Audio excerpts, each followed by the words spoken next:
The Ukulele Review Podcast. Beautiful. All right. So, we have a super exciting podcast for you guys right now. Two killers from the island. They're going to be here today, so we showed up.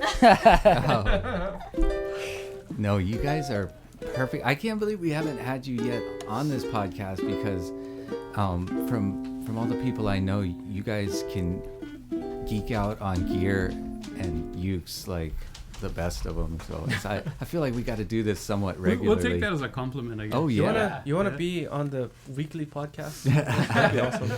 I wish. Well, I live in Mililani. I know, right? Right there, down the road. Dongyang, and then here. That would be the. Ukulele Bakery, but we'll make a timeline so. But they close at 5:30 on Thursdays. Oh, we'll arrange a pickup for you. We'll get We'll that. have it. Oh, it's a Korean restaurant. Legendary. Like- Sorry, I overuse that word. Legendary. No, but Wait they've for it. been No, in not Wahiwa for Not even. ever. Not even. Yeah. But thanks for having us. Yeah. You know, and it all. Actually, I should have brought the case that you, the Oahu case that I have from Anju. It's a great case, ukulele case. The fiberglass one. Yeah, and it fits because this one just doesn't seem to fit the fiberglass. The Japanese made ones. I think it's just a little bit too. It presses right on here. When I close it, so it does. I can close it, but I have to, and then lock it.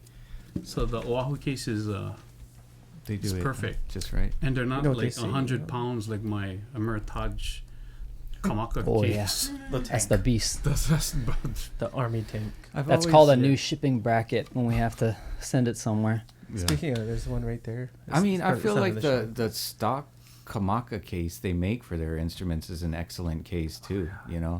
Yeah. It's just because I travel a lot, so I just don't feel as secure. So I have to carry the tank with me. But now I use the Oahu case when I travel. When I just went to Japan and stuff, and it's perfect. It's lighter, and it actually, Kamaka has the not sleeve. What do you call that? To Yeah, on it's the like case? a Bag. for the Gig case. bag. You used to bag. carry your Ameritage case around? Yeah. Oh, it's gonna hurt your back. Yeah.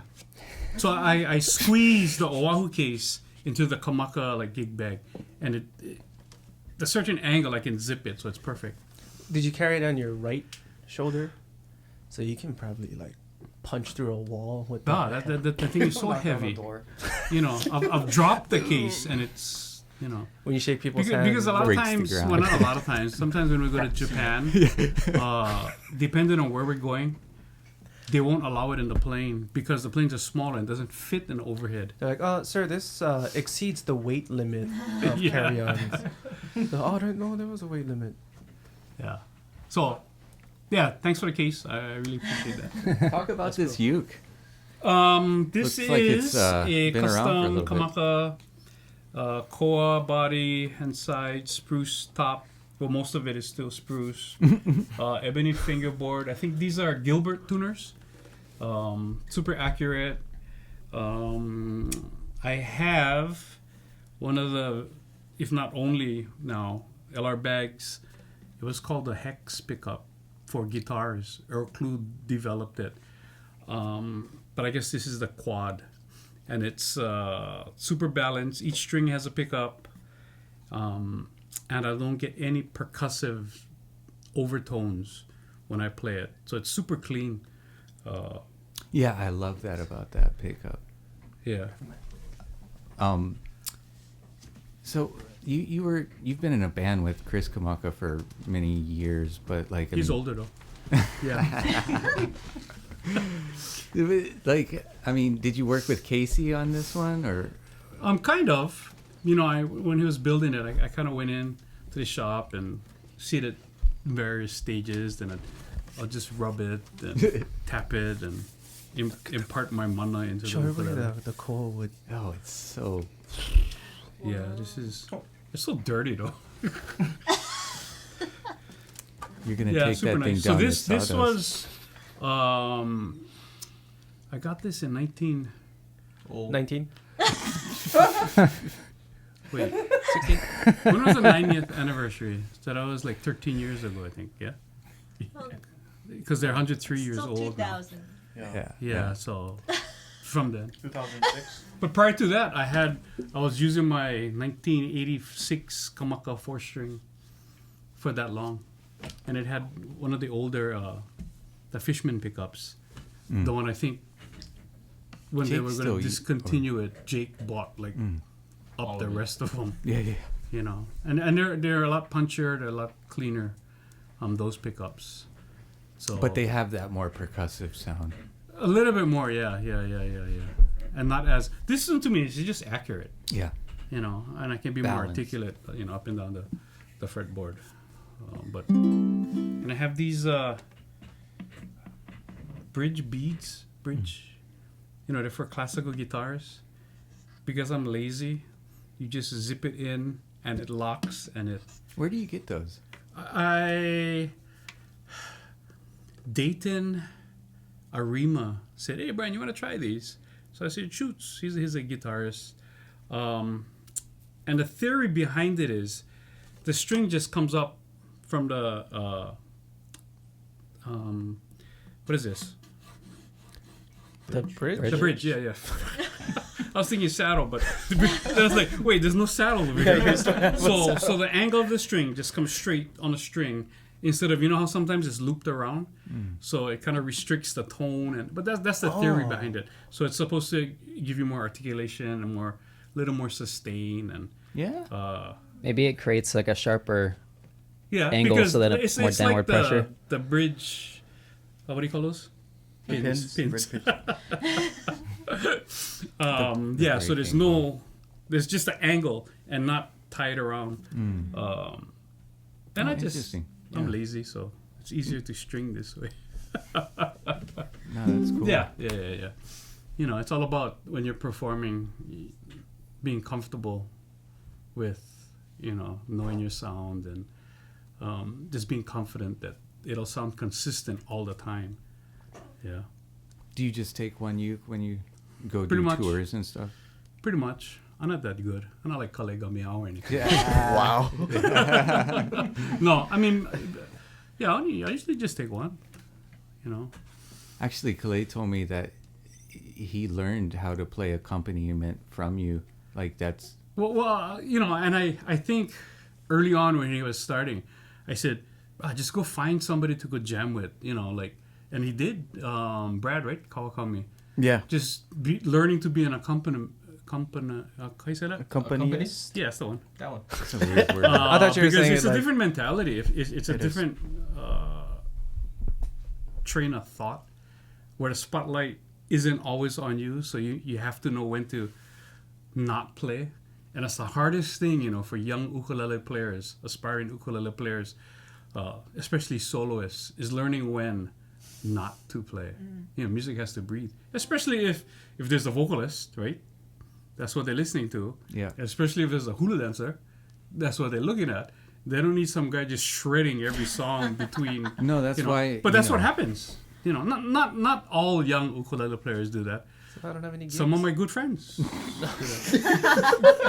I'm not looking at Hale. No, people want I'm right here. the Yeah, I know. tastefulness, you know, when they're choosing their backups. It's like... And I think that's why I get a lot of gigs with a lot of different artists, because you have to go into it the mindset. It's not about me. Right. How do I support or how do I enhance, say, Raitea Helm or Natalie Ai or whoever, Halehaku Seabury, whoever I'm accompanying, you know? Because there's a lot of times where you see young ukulele players or just aggressive ukulele players. They're aggressive throughout the whole song, right? And then when it's time to take their solo or it's like they already did it, you know? So there has to be soloing dynamic over the whole thing. Yeah, so there has to be dynamic Range. in what you do, you know. So when you do take that solo, it's more impactful than if you already did it before. You know what I mean? Oh, yeah. You can't only eat noodles. So and that's just through experience and just listening, actually. learning to listen. And I encourage any ukulele player who wants to do what I do, you just got to jump in a fire and just play with a lot of different people, because everyone plays different. Everyone plays loud. In that vein, like we were talking with Cynthia earlier about the, I guess, lack of ukulele clubs here and stuff, but after the cameras turned off, you were sharing some of your thoughts. I don't know, you remember kind of what that... I think a lot of it is, it's part of our culture. So it's always around us. It's not something that we have to go and find, The ukulele was born? That might be Past tense, right? Born. Is that why you brought Hale? So you can... I'm just a language consultant. I feel like in Hawaii, you don't have to, be correct with I know what you meant. You could have just kept going. He's going to edit it, right? No. No. I mean, we never know. Because growing up, it was like the ukulele, horn music, all that was always a part of stuff that we did, whether it be parties or uncles and aunties playing in the kitchen, and so it was always around us. It's for a lot of other people in the mainland or wherever across the world, it's like their second culture, so they thrive to go do that, to go learn as much as they can do. And it's like Japanese hula dancers. There's more hula dancers around the world than there are in Hawaii, because they found a passion for it.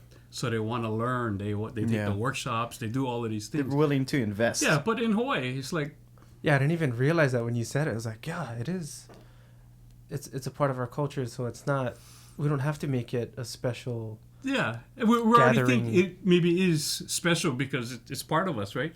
Whether you play or not, whether you go to a wedding, baby love, funerals, it's just always... It has always been around us from, 1879-ish? Yeah? It's funny, though, because, like, I have family that moved to the mainland, and it's, like, the way that they raised their kids, it's, like, more, like, Hawaiian than, like, most of the people here. Because I think they're trying to hold on to that culture, and we just kind of, it's, like, it's everywhere here. Like Craig Chi, for instance. He didn't really find that passion until he went away. Yeah, because he went Oregon. To Oregon. Was it Oregon State? Nah, Craig, just kidding. He told me to ask you what it was like when they brought over the first ukulele. He always. I was like, oh, it's gonna turn into a roast. It's not a fun. No, I know Kale was itching to ask. It can be that just he question. and I, and we just it's just fun. We actually connected while we were in Australia for the Cairns Ukulele Festival, is where I first met Craig. Actually, and Sarah. Well, I knew Sarah from before. I did something in San Diego, and she was just starting out playing jazz ukulele. She had these cool Catwoman glasses, which Craig hates. So I always say that I knew Craig and Sarah before they knew they were Craig and Sarah. So because they were both in Australia at the same time, but I don't know if they were in. Oh, this is before they had a relationship. Yeah, exactly, exactly. It was brewing. What's the question? Sorry. I don't know. We're just talking. Oh, about Craig. He went away. Yeah. And that's when he found. Oh yeah. his passion So for the and then culture. he because he went away. Yeah. If he stayed here, maybe he wouldn't have been the ukulele player or teacher that he is today. I understand that. I think if I lived somewhere else, I would try to, I don't know, retain some of exactly this. Yeah. Especially Where when it you could have be kids different, and yeah. you want them to experience that on some level too. There is an ohana, and aloha is real. Oh, so it's super tangible. Yeah. It's just part of our being. I think growing up, we take it for granted, but if we go away, we know people who don't have aloha. Right. We feel that. Yeah. You see it when you're driving around on the mainland. Yeah, exactly. So when we're on the mainland, the mentality changes a little. Yeah. We kind of just, hey, how's it? And Started thinking. more, Well, when you guys said that, I started thinking about if I moved away, and I kind of went off for a second. I got super sad all of a sudden. It's like, no. I was like, I didn't really realize it, and I thought about it. If I was away and thinking of what I would want to take with me from here, because I was been here since I was like 7 years old. But yeah, I got super sad. That would suck. I know when I'm gone for a long time and then I come back in, just the air. Yeah. I just feel like, oh God, thank You you. home. The salt. But part of that is that reason why maybe there aren't as many ukulele clubs or you know, those types of things here, because it's already part of us. Does that make sense? Yeah. Yeah. You know? No, But if Cynthia organizes something, then Then it's cool. on. Then it's on, man. But you were saying there are some things that you guys do as well, right? Well, I try to, you know, my biggest thing is, because there are a lot of great teachers out there who take you from entry level, take you all of that. But I like to expose people to how I learned, how we kind of learned. You know, you hear it, you see it, and you catalog it. Because a lot of people I see on the mainland, Japan, wherever, can you play me a song? Sure. Let me get my book. And then where, you know, for us, Hale and I, when we gig together, we work hard on musical awareness. You know, it's like we work hard on it. I'm not saying we're successful at it. But it's like when Kale and Corey play, you know, they're always listening, right? They're not just, there's texture, there's, and becomes musical, because notes are just notes if there's no emotion behind that. You guys writing this down? I was gonna say, because That's being the recorded. first time when we were talking story about playing it, you're like, I can't say the word. I'm not gonna attempt. But playing with somebody else, like playing together, is like you accompaniment. Yeah. You taught me that, and I was like, yeah, it's extremely important. After playing with Jeremy and stuff, I was like, oh. Yeah, right. You cannot just fire all the time. Yeah. You have to find space. You have to work on dynamics and he'd always tell me, he's like, hey, can you back off on your volume? Oh, I didn't even know. Right. So and that's what. So Just turn my volume off. What do you mean? My name's Corey. What are you talking about? I'm supposed to be this loud. No, but you know, when you're playing with somebody else, or even more so in a trio, we're really listening. I'm really listening. So you don't clash either. Exactly. Right? So everybody kind of stays in their own lane, but it's blending. You know, not everyone is always firing, which you have to be cohesive. And a lot of it is you got to listen. That's the most important thing when you accompany somebody. Is like, okay, where am I according to who I'm playing with? Because say if I use this as an example, say if Raya Helm is singing a song, right? If she's singing, and you've heard her sing, sweet, pure, but her volume is maybe at 50%. I cannot play more than that. So I got to listen and play, you know what, I got to play at 40%. Now, if Amy Hanaiali'i is singing the same song and she's singing here, then I can play louder. But a lot of people, they're not put in those positions to make those decisions. It's like, I know this song, but Raya is just singing super clean and super pure, you know. So that's some of the things that I teach when I do workshops is, you know, for like workshops, everyone wants the latest strum, the latest bells and whistles, all that technical stuff. So it's all in here. How do you connect this with this though? Eventually, you're going to have to put all that together in real time. Yeah? Doing stuff by memory, working with dynamics, working with playing less, you know. And that's what helps make me... Super difficult. Yeah, but you have to put yourself...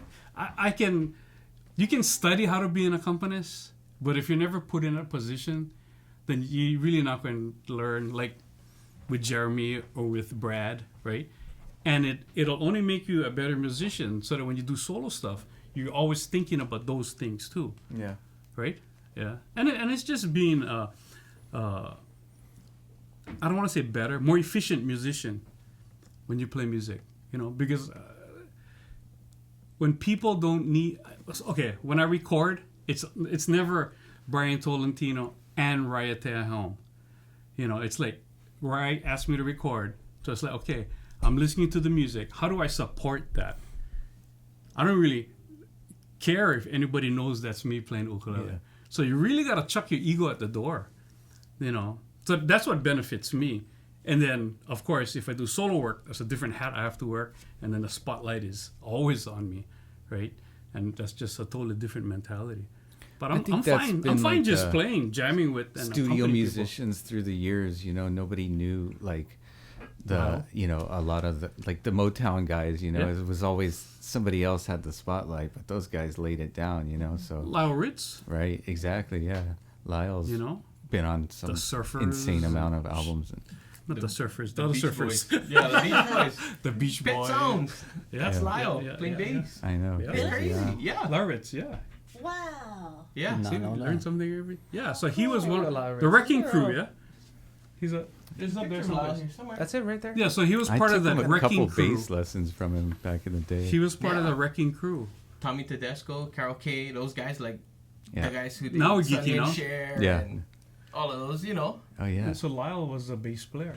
Those You're looking at me guys, like, the you know, I'm recording. like, You know. And being a bass player, I mean, that's the ultimate of like being tasteful and supportive. Like, you know, Yeah. it's not about you. I mean, James Jameson managed to do a whole ton of stuff and still stay out of the way, but Yeah. you know, it depends on. Most important job is being a timekeeper. Right. Yeah. Yeah, tastefully. And That's know, the and I art. take this to heart. A good friend of mine, Byron Yasui, he used to tell me, you know, Brian, a great accompanist is noticed when he's not there. Hmm. It's like there's a missing element. So he says like air conditioning. Yeah. You know, when it's on, it's just white noise, right? But when it's off, He's like, and "What's not like, hey, something is missing. Yeah. You know, so and you have to have that mentality to be an accompanist, and you know, I'm proof you can be successful doing that. You know, a lot of Hale and I were talking about this over Korean food at Dongyang. Yeah. 2 blocks that way. Yeah. A lot of younger ukulele players, they are more, how do I put this, interested in celebrity. Yeah. It's the world we live in now with all Yeah, the I social mean, he's media a and- soloist, yeah. you know. So there aren't too many people who are trying to be accompanists, you know, whether it be in the Hawaiian music scene or. But I give one of our friends, Mika Kane. I don't know if you know Mika. He comes in and sits in with us at Nico's or wherever our gigs, just to learn how to be an accompanist. Because he's the first graduate with the degree. His instrument was ukulele, classical ukulele, and he was Byron's student. But so when we play, his job is to play where I'm not playing. You know, because or else it's like 2 piano players playing Yeah. the same chord on the piano. There's all of these keys. There's so many different, you know, Find your everyone own plays here. space. Everyone learns to play here. But you can speak a whole better language if you learn how to play all up here. You know, again, Byron would say, you know, you paid for this, you might as well use it. Yeah. So there's sometimes when I'd gig with Raitel, it's 2 ukuleles. I'll never attempt to play a duplicate chord just because the sound spectrum is like this, you know. So a lot of times they're playing all the right chords, but it's on the first 3 frets. So how does that enhance what someone else is already doing? It's like piano players playing CEG, the same chord. Why not make use of all of the keys, all the inversions, yeah? And it's not always like this, right? If Rai is doing this, sometimes I'll just play on a 2 and 4. Just to reinforce. Upstrum, but you can hear a chord 2 different ways. You can hear it this way, but you can hear it this way too. You know, like if you're playing Adu, subtle changes in the voicing that, to me, enhance. Am I talking too much? No, it's no. kind of like Keep with, going. with you know, singing No, though. Like, I'm It's into like, it. wait, there's 5 other mics, you know. Oh, this is awesome. I don't No, have just anything hear better me than you to breathing. say. Holly, talk about this killer uke in your hands Oh, here. yeah. This So, thing is- I love the sound This of this. is my kamaka that Casey built. It's It's all right. yeah, it's alright. You know, it's So like $6,000. something like that. So it's a 19-inch scale baritone with a tenor body, and so one of my favorite ukulele players is Kahawanu Lake, and an employee of Kamaka used to build ukuleles. His name was Casey Young, and this was kind of his formula for tenor ukuleles. So he would tune this GCEA. But I've been hanging out with Bryan and listening to Dr. B and Benny, and I was totally sucked in by Benny's tuning, his high the B re-entrant baritone, and I was like, yes, all of the Kahawanu Lake stuff is in this tuning because you're like on a staff. The lowest pitch is still a low G, so everything is in there. It's just in the wrong spot. So yeah, so it's a Sitka and Indian rosewood, and the reason for the tonewood choice is I brought in my favorite nylon string guitar, and I went like this, said, Case, build me an ukulele. Like that. Yeah. And Yeah. he was like, oh, okay. And he kind of like looked at it, and he took some pictures, and he played it a little bit, and he was like, oh, okay. And so the first thing built is the body. So kind of like what Bryan did. You go, there's a resonant frequency. Every time you add something to the body, you add the bridge, the resonant frequency changes. So I just hum into the ukulele. And if you hum long enough, the whole back of the ukulele vibrates. And the pitch changes that resonates the body every time you add something. The first time he glued the neck, or it's glued. Yeah, glued. He glued the neck. The resonant frequency went up because it's stiffer for having the fretboard and the neck and all of that. I was like, oh, okay. And that was interesting for me to learn, and it kind of helped me decide what tuning to put on here, because I originally had that tuning with a low G, and it's kind of this. But the combination and the strings I had on didn't quite do what I wanted it to do until I found this. And now it sounds like what I want it to sound like. And believe me, he's tried sets and sets and sets of not ukulele strings, classical guitar strings, where he'd mix and match. What were you telling me, Holly? You went into a Guitar store at Center, Yeah. or a guitar. So we were on tour for the first Ukulele Friends album, Bryan and Herb, and so in true fashion, this was ready the week before I left. So put in the pickup, and Chris kind of said, "Well, just don't tighten it up all the way. Give it a week." So I had a set of strings on there that came from the shop, and we walked into like the Guitar Center. Guitar Center or something like that. We were in California, and I kind of just went across the nylon string guitar wall, and I went like this, and I just grabbed everything. Grabbed Severez, I grabbed GHS strings. Like at least 10 sets. Grabbed everything. So talk about what you ended up with now on it. Oh, so this is. Ooh, what is the guy's name? Oh, it's called Luthier Strings. Oh, yeah. So if you're let's see, he knows. So this is a hybrid of two sets of Luthier strings. See. They are the strings that guitarist Paco de Lucia used like exclusively before he passed. And we just we were across the aisle from them at NAMM, and I kind of just stuck my face in the case. I was like, oh, there's baritone strings. He's like, oh, and he the first time, I can't recall his name, but he gave me a re-entrant set, and he gave me a low D set for baritone. And I kind of went home after the show, and I like MacGyvered a set, and that's what I ended up with. But in the meantime, I had Severez and Didario, and I had GHS on there, and I had Aquila's on there. I had, like, if you just go to the store and buy like the wall, Everything. Yeah. and then like, string tensions per pitch, and you get super geeky and you find stuff that works. Yeah, I think like for strings, a lot of people just buy a blanket set, whatever it is. I tend to look at gauges and see what gauges work best on like the C string, the E string, A string. So I have a stock kamaka that I'm always trying all kinds of strings just to see how they feel, how they sound.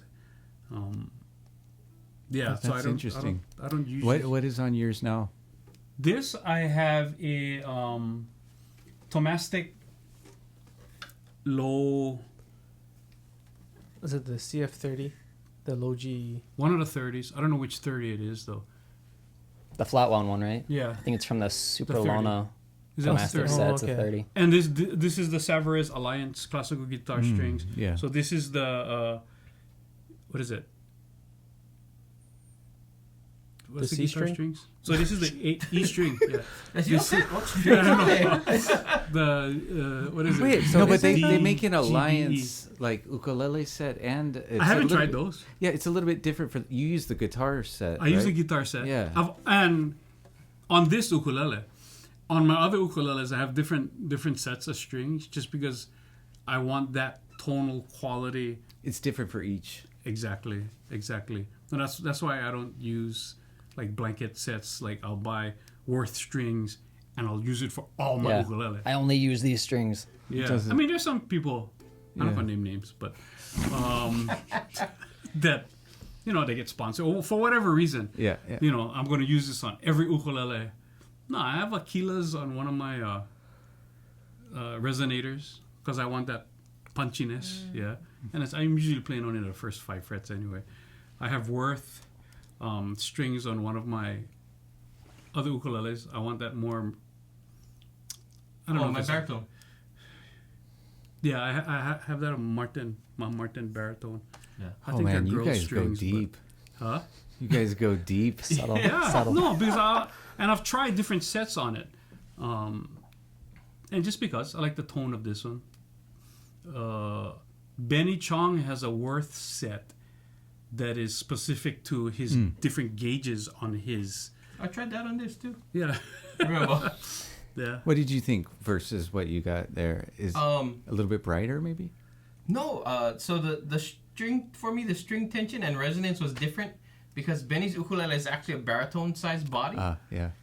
So I needed something different. Same Like, scale it's- though. He has Is he the still doing same the scale. 19-inch scale? Yeah, it's a What is 19-inch scale with the cutaway, but the baritone body, a little bit bigger shoulders.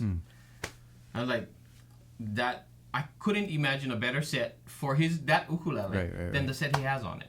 Yeah, it's a good example of what Brian's talking about. It's quite unique. It's to perfect each- for that setup. The different woods, different. The wood is so organic, so it's always going to be changing. Mid breeze it moves. Because who knows? I may change the set on this maybe in a couple of years, just because I want to try something different, and I feel Makes it- Well, it's like you said, it's like awareness, right? Like you're trying to compliment somebody else when you're playing. You're kind of you're trying to compliment the instrument, and as it changes too. Yeah. I mean, if it were like one of those Kloss. What was that ukulele we saw this past week? Was it Kloss? Oh, those like KLO? carbon The fiber? Carbon fiber. Oh, Those yeah. aren't going to probably move too much. Right. You know what I mean? So it'll be consistent. Or the blackbirds, yeah? Blackbirds are carbon fibers. No. E-core, sorry. It's E-core. Yeah, they also have that. Yeah? Yeah. That's you probably visited them a lot Yeah, in San Francisco, yeah. maker, Yeah. I was him in Nam. I was mean to go see him. Paul, yeah? What's his? Paul? Joe. The other Paul, yeah, Joe. There was a Paul there too, though. Oh, that's There right. is, right? He did the inlay See? stuff, right? Oh, nice save, nice save. He's the guy I usually talk to. No, Joe is a lot what? Yeah, you got it. Yeah. Big bola head.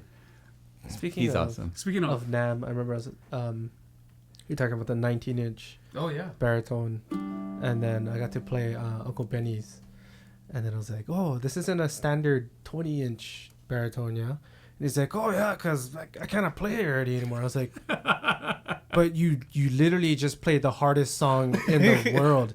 Yeah, my hands don't work. I was like, okay, whatever. He's just on the side. His hand is like this. He's like, oh, it doesn't work. Yeah. It stretches. And he's like almost legally deaf, you know. I'm serious. I know, he was telling me You know, story. Byron says he's the world's greatest deaf ukulele player. It's so true. It's like he's trying to talk to about someone that's like far away, but he's like, you know, this person over there. Blah, blah. I'm like, uncle, shh. Turns his hearing aids up. More people. I mean, this is just we're talking about this again. Should try and play more chord melody. You know, the younger guys that don't really have a unique sound or style yet. But we're talking higher level ukulele players. You know, play some of that stuff that or Is that attempt to something play. you can kind of show, like a small example right now? No.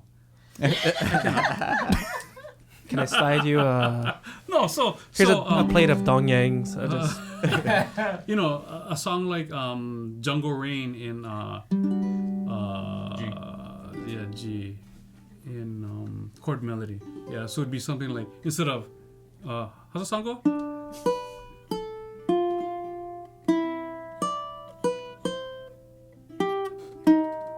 Right? So a lot of people would wait for an accompanist and play all the single string stuff.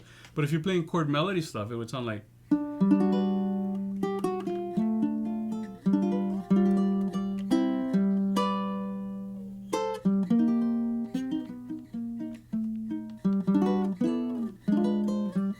Ooh, you guys should do the whole thing. Love that song.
You guys got that? Okay, so that's how you do it. Something like that. Not bad.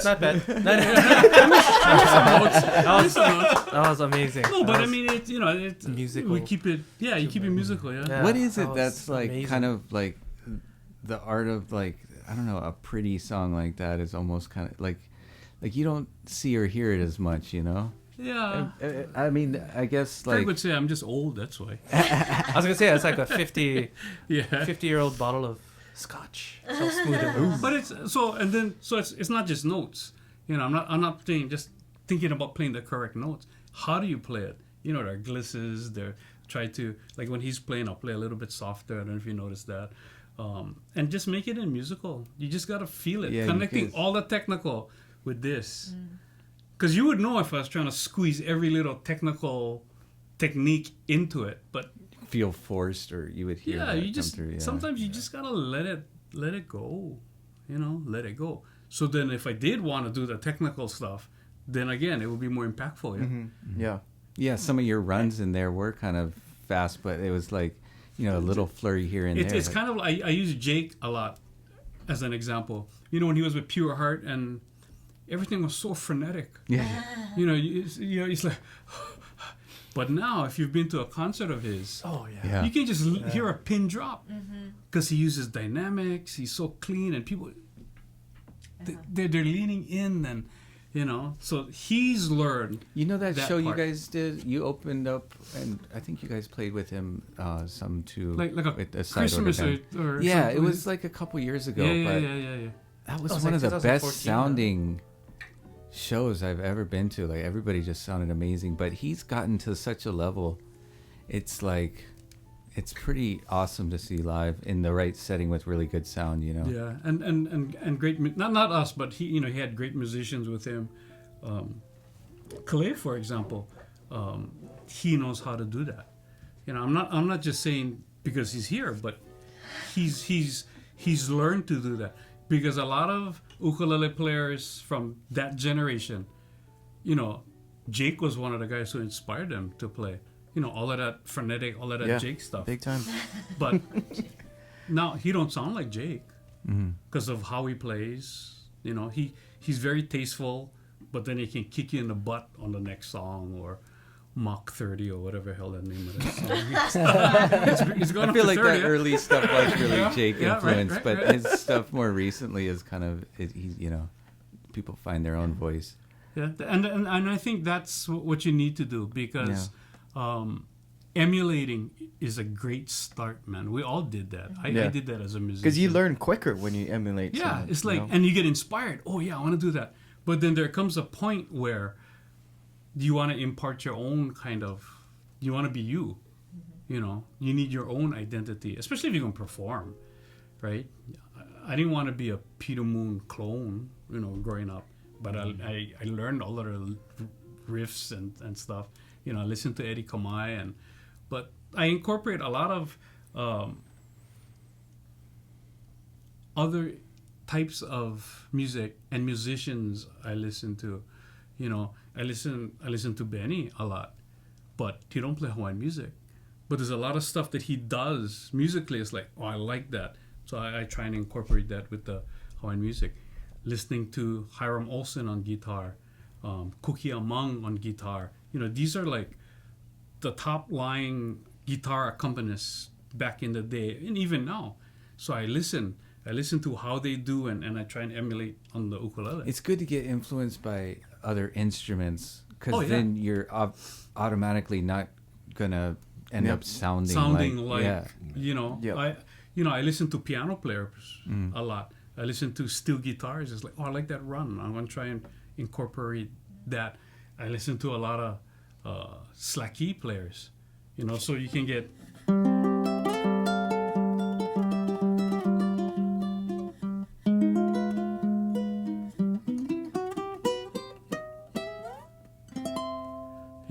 And incorporate that with the ukulele.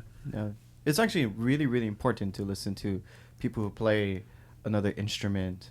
Yeah. Because like a lot of people ask me like, who are your influences, and when I tell them who they are, sure there is that ukulele side to it, but then I've been influenced even more by so much different styles of music, the guitar, drums, and they're like, wow. I was like, yeah, because like you come up with new things, you get more ideas, and if you're trying to be yourself and, you know, have your own identity as a musician, then you got to take bits and pieces from everything, not just one part of the pie. You want the whole thing, you know. That's why he sounds like Kalega Meow. Because if he only listened to Jake, and there's nothing wrong with that, then you would hear heavily influenced by what he does, sounding like Jake. You know, he'd be playing Hawaii Five-O and Wipeout, Toccata, body surf, and forgetting the bridge, and you know. I mean, but that's okay. You know, that really is okay. But to find your own voice, this is profound, but you need your own voice. You know? Maybe sometimes you have to like live for a little while and kind of become who you are. Yeah, and that's why I encourage younger ukulele players, especially if they want to accompany or play with other musicians, not just ukulele players. You know, I play with this guy. And I'm still not fired. I mean, no, I'm just kidding. As far as musical... when you guys gig, are you on guitar most of the time? How's this? I play my ukulele. He brings his Telecaster. Yeah. Yeah. It works, though. And we play Hawaii music because we're working hard. Where's he playing? What tone is he getting from the guitar? Where can I play? When do I not play? You know, because a lot of times when he's taking lead, the whole bottom end drops out, right? So because I have a low G, I'm just stroking like just my G, C, and E string going. Yeah, filling that in. So I'm not even attempting to hit the A string, because a lot of times that's right in his wheelhouse. So I'm doing, and because I'm playing like bar chords and stuff, I can mute.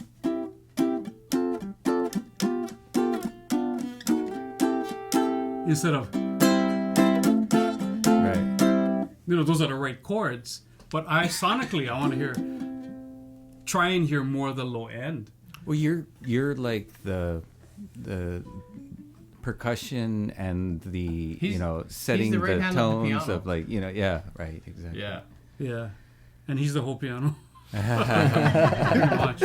It's like some of the stuff he's playing, but you have to be willing to accept the fact that I can learn 20 years my senior, like Benny, Byron, them, and then still learn from 20 years my junior. You have to be receptive to that and go, we were playing like, son of a bitch, what chord was that? Like, what? You know, it's like, so when we finish that song, say, what's that? Should I play that? And then I'll try to figure out the voicing. And so the next time, it's like, okay, I get it. So I learn a lot from him. He doesn't get enough credit for being the guitarist or the geek that he is, because pretty much when he plays with his Nahoku Hano Hano award-winning group and second place Grammy winner group Nahoa, Second place. you know, it's pretty straightforward, chalang-a-lang Hawaiian hardcore falsetto stuff. But we'd be playing jazz stuff. We'd be just playing. Our thing is, we either going to mess up the arrangement or we're going to mess up the vamps. Mess up by it's like totally changing stuff. Because we can. Yeah. Just because we can. Yeah. You know? No, you know what Zach told me this morning? He said he took a lesson from you a while back. Yeah. He said that's, to this day, the best lesson he's ever had. Really? And he's still Zach building. never ever played like scales and stuff. He said he's still working off of it. That's a minor, and you have to do this, and you have to flat that, and I was like, No, really. No, he said it like totally I was like, changed who the way taught he you that? I plays. was like, Holly. Oh yeah. Yeah. Wow. I never thought I would I see thought that. I thought I just blew over the top, and he was like, "Nah, the heck with this guy." Oh, He suddenly he started took talking everything about in, it. and- You Oh, know, that's so it's fantastic. like he never knew anything about what he was doing, and then I think after that, like, he said he because kind of blew started his talking to mind. me about scales and like how they Nobody relate. says that and about me. Just, But you're talking about like Plenty of when you people. can go 20 years your Yeah. senior. You're talking about 20 and just then my junior. 20. Well, so how's then this? so I didn't know you were like 100 years old. I am. Yeah. Okay. Because Uncle Benny is So at least his- 150. His biological father is my classmate from high school. How's that? Who's that? Jesus? Jesus, Moses, bro. Mo. We call him Mo. Mo. Oh, No, but so, And we're able to do that because, you know, a lot of times when we're playing like at Nico's or Shirkia, we take those gigs just to... Oh, wait, when do you play at Nico's? I didn't know you guys... Tuesdays. Tuesdays. Every Tuesday? We'll be This there month? this Tuesday at the Kailua Nico's. So Oh, I encourage Kailua, you wow. guys to come and just, hey, come jam. I didn't Work even on know there musical was awareness. a Kailua. It's the Nicholas. old Pinkies. The old Pinkies. Oh, Yeah. Yeah. What's So that? I only knew the What's that? one in 6 town. to 8. Can you play at the one in town so I can Oh, just have a We 5-minute do drive? that too. we do that. Oh, when? Usually twice a month. Oh, okay. So At the pier one? The Pier 38. 2 weeks. Yeah. What is that? Oh no, you can be there. I don't think you I'll can. be there. Bro, come play with me. Yeah, just sit in. I don't want to ruin your gig. Oh, No, I play there, so it'll be fine. You'll be, oh, just play these chords. I'm like, I'll just go home. I'm just No, gonna go. No, but it's kind of cool because, you know, when I encourage you guys to come, you know, the Shirkia gig, Zanuck came play with us. that was Sam. really fun. It was And Zanuck it's and like Sam Liman. You know Sam Liman from Australia. Yeah. Yeah, He's so great, it's like- man. That guy That can that was play. so fun. We did a few videos with him. He's You know, fantastic. Yeah. But that's what we use it for. So it's not necessarily come jam and it's an open mic kind of deal. We can, you know, he and I, we're both great accompanists when if there's a singer or, you know. I don't think I'm on that level yet. No. But see, you just gotta try, That's the man. best part. That's the That's best part. actually the Mika, best part. you know, speaking of Mika, you guys were talking about him earlier. He's like, yeah, come jam at Because- or- what is that with Uncle Benny and Byron at at Oh, Gwen Boarding the Pierce. British. I missed Yeah. the last he's like, one. oh, come play. I'm like, oh, I don't want to go. No, Because you they're have gonna to make me go. play. You would have a blast. Last time I went, it was Ian O'Sullivan and I, Benny and Byron and Noel. It was so fun. And we But both got That's gonna buried hide in the alive. back. Ian and I both got buried alive, and it was so fun. But that's okay though, because if you never do it, you never know. Oh. That's why I encourage you guys. Nah, just go. You know, I just go sit in with anybody. Was it every Wednesday or just They one have Wednesday? like a a month? Every monthly Wednesday. 6 weeks, I think. 6 weeks to 2 months. Because Wednesdays is jazz. Wednesdays Gordon at Gordon Biersch. Biersch. Okay, I'll avoid that Wednesday. Yeah. Oh, right. But you know, No, if go you're ever on. free, I'll wear a any mask. of you, if you're Actually, ever free, nobody knows when it's we're at me. I'm gonna Nico's, shame you into it. just come plug in. Sometimes, I It's like a when Tuesday people in mess Kailua. up. It's Tuesday just in fun Kailua. if you're like Okay. laughing it off and stuff too. It's I'm not not- like these things are I'm that not being serious. I'm gonna be tired from Yeah, laughing oh, all night, perfect. screwing up. 6 to 8. Yeah. And actually, Benny and Byron are super encouraging. Even Yeah. on the bandstand, when Yep. you like, Oh, yeah. you hit a stride, and Byron's listening and arranging in real time from the bass. He's like playing chords on the bass, like playing the whole left hand motion and a bass line. And like, I'm not gonna say he's my favorite guy to listen to on the bandstand, but I'm super geeky about that kind of stuff, and I love it. Like he's arranging, he's playing chords, he's reharmonizing stuff that Benny plays, and That's crazy. it's so good. It's So so we were good. talking the other day about, you know, who's one of the best or favorite bass player who's played with us. Byron. Oh, On a whim, he and I were flying to Kauai to do a gig. Okay, so hey Byron, you come jam with us, play bass. He says, oh when? I went, oh, I gave him the dates. He says, yeah, sure, I'll come jam with you guys. And the stuff that we did, he was just, he don't rehearse, but just so the musical awareness was just, man, it was so much fun.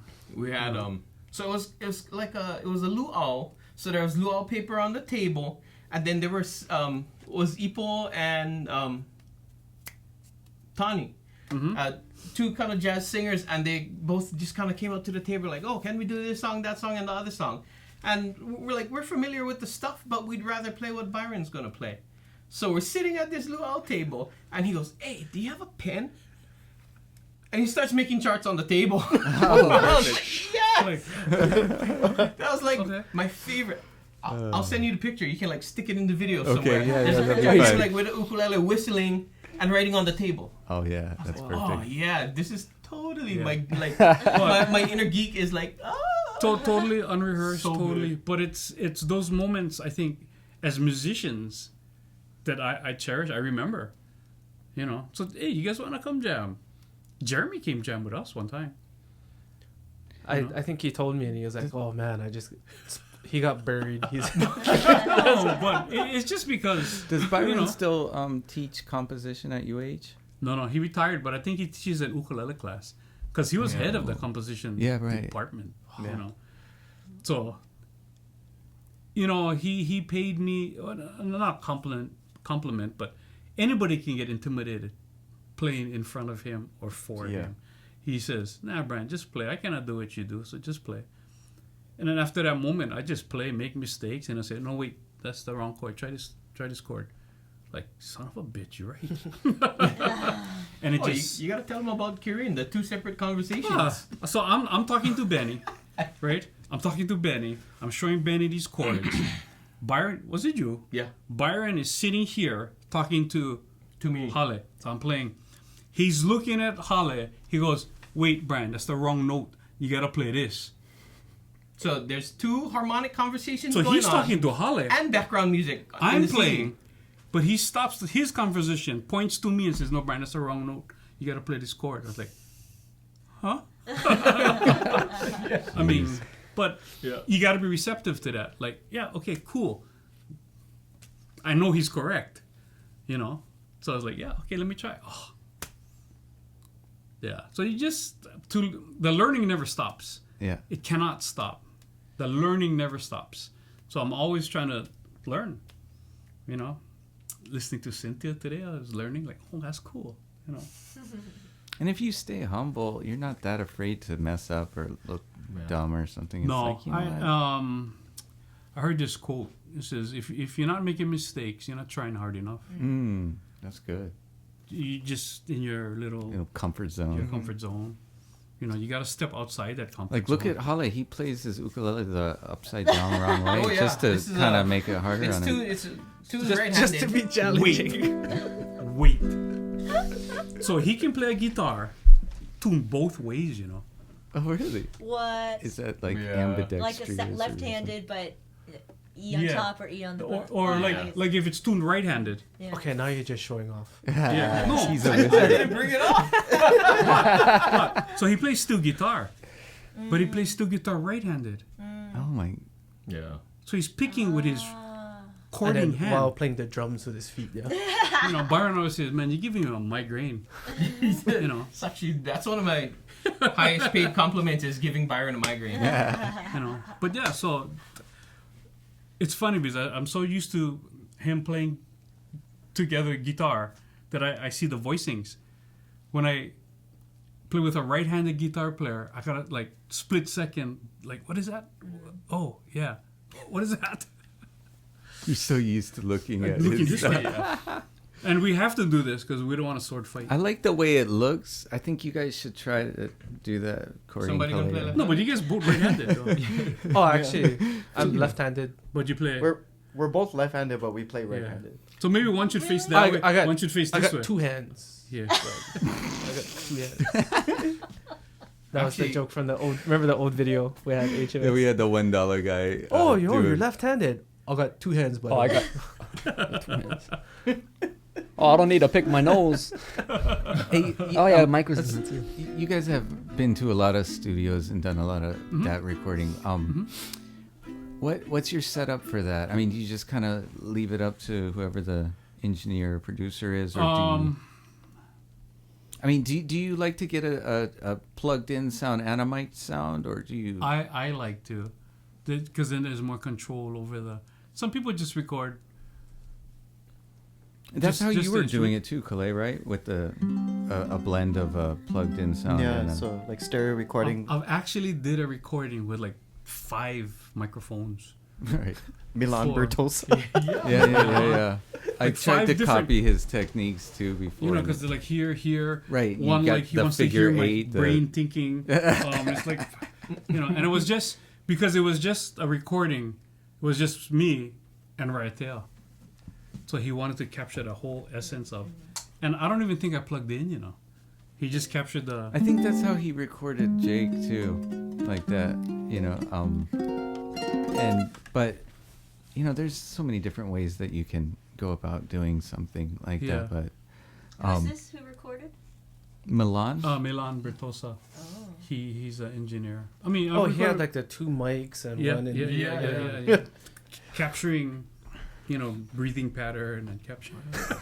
No, but and the then vitals and I've recorded with Dave, Bob St. John, Charlie Lucella. One of my favorite ukulele sounds was Bob's stereo mics, the Rivians. Oh, those the gold right? mics. the Yeah. gold ones. Oh man, Mhm. some of the albums he's done there sound awesome. Is it And it's that right mic, there in like- Mililani too. So That microphone's Yeah. like 25 grand. Something No. like that. They're, So there's- it's No, expensive. he No, actually said it was a lot cheaper, Really? No. than all these $10,000 right, microphones. you're talking about the Larson. That's a Yeah, the Larson? Yeah, that's about Yeah, yeah. 3 years or And- something. and- but- Yeah. I'm a purist, so I want the ukulele sound like an ukulele kind of. You Right. know what I mean? So sometimes when you plug in, you don't get that warmth. That especially I play low G, so Yeah. Do you even use effects at all, or maybe a little bit of verb when you play live and stuff? But it depends on the engineer.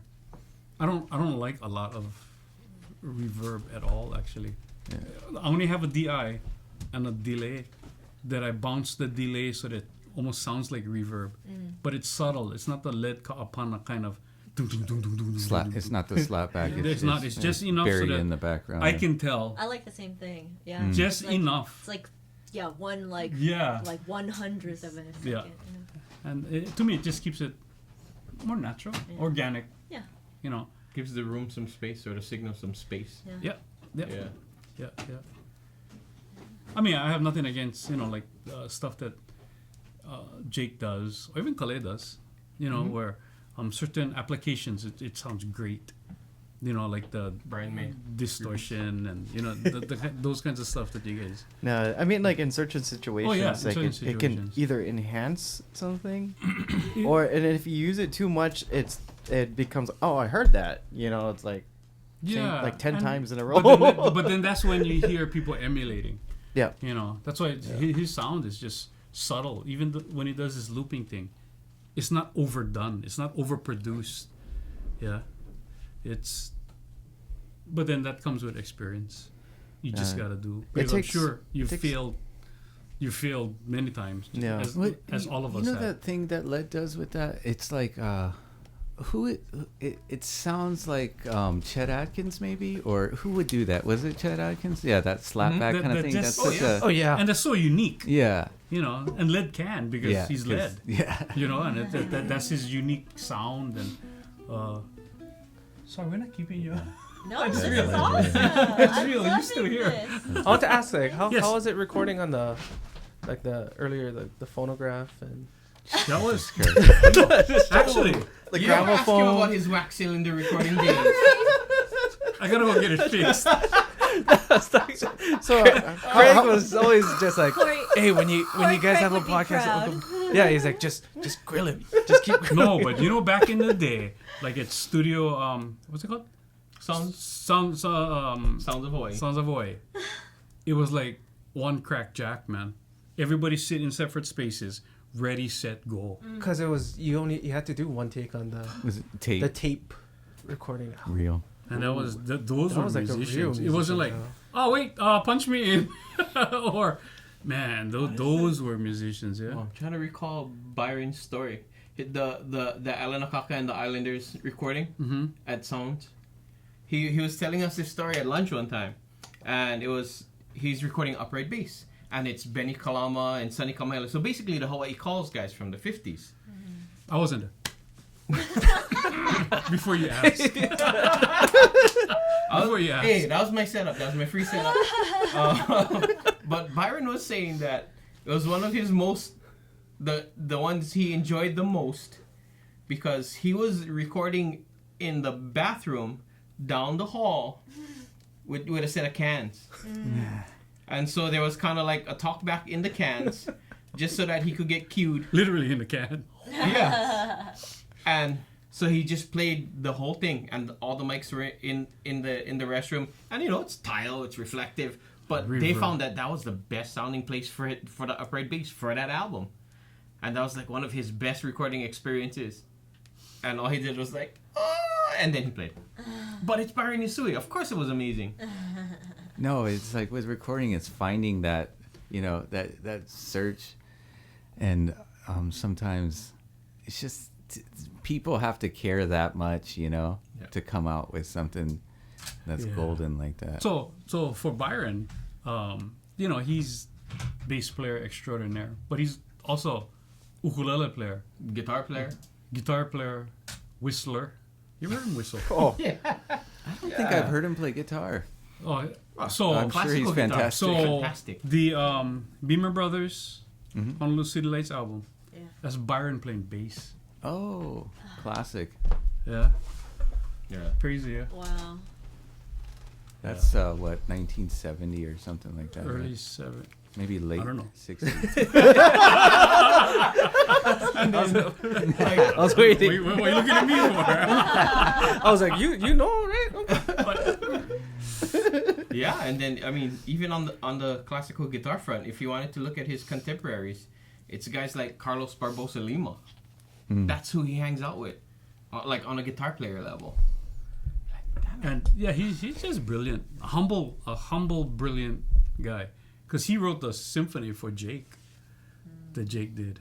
He wrote the symphony. Really? Yeah. Wow. It was I didn't awesome. realize that. I went to the run through, and it's completely atonal. But he has a We're calling atonal. well, me first.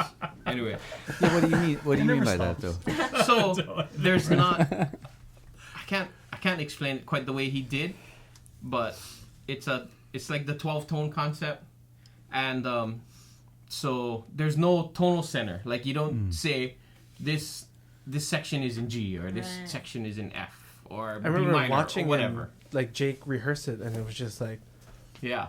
So What we is going sat on down here? for the run through, and the score is like this thick, because it's just staves, right? The entire orchestra, and then there's like fourth from the bottom. There's this small one stave that says ukulele, and you're like, What's a stave? Yeah, this is some. it's fantastic. Like, oh man, and who else has a brain like that?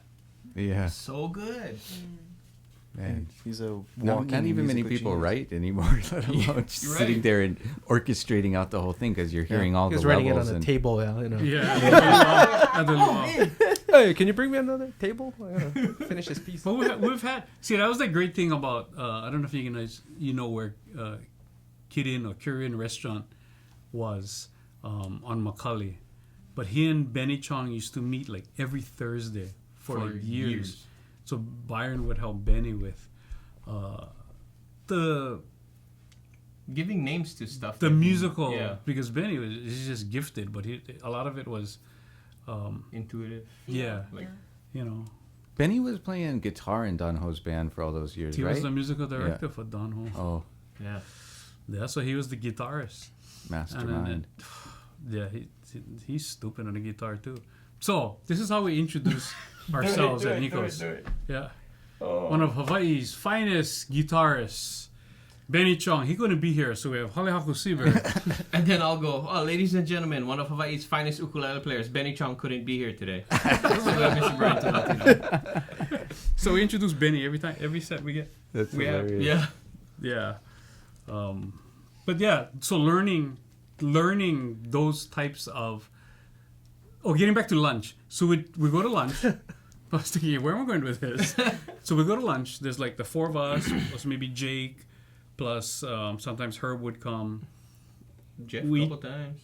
Jeff Peterson. So we sitting around eating Chinese food, and then we play ukulele the rest of the afternoon. Yeah. Just talking shop.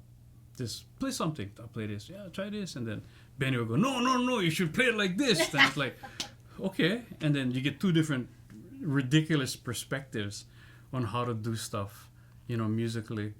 But the restaurant closed down, so We're Byron still is- looking for a new place. Yeah, you can come here. Don Yang? Dong Yang, yeah. You should Gotta actually have open up them, the booths. come here I know. and talk about because Oh, the yeah. stories that they, They're so yeah. legend. when Byron played with in New York, Oh, Gene Bertincini and Les Paul. Les Paul. What? He took his ukulele. He played Yeah. with Les Paul. And Oh, Gene took him, right? Gene, like, they rode bicycles in New York to the Iridium, Yeah. and they walked in. Wow, was that and Les before Paul was like, cars were Gene! invented or something? Yeah. Didn't have it? Bro, for real.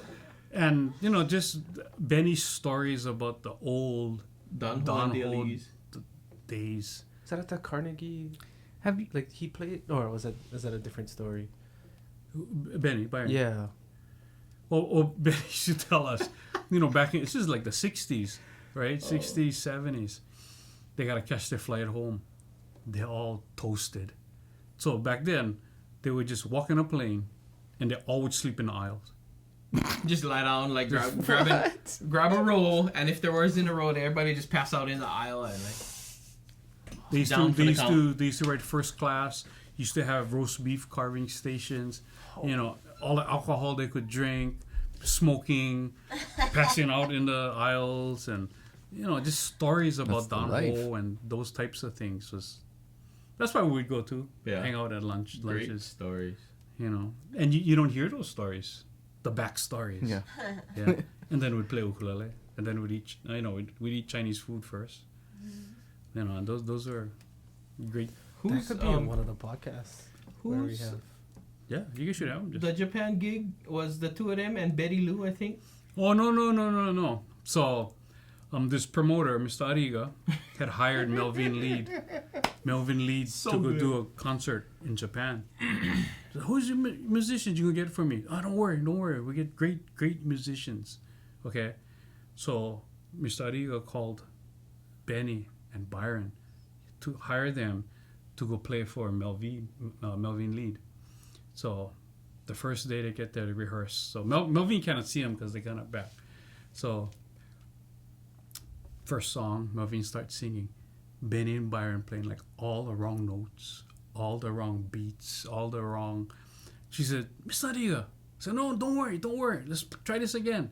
So they keep messing up.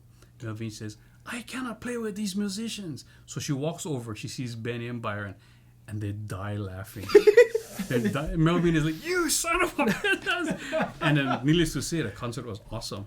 Because they had Benny and Byron backing up Melvin. Oh, that's funny. They're just trolling them. They're just pulling her chain. And Oh, and she was getting all flustered. And Like, geez.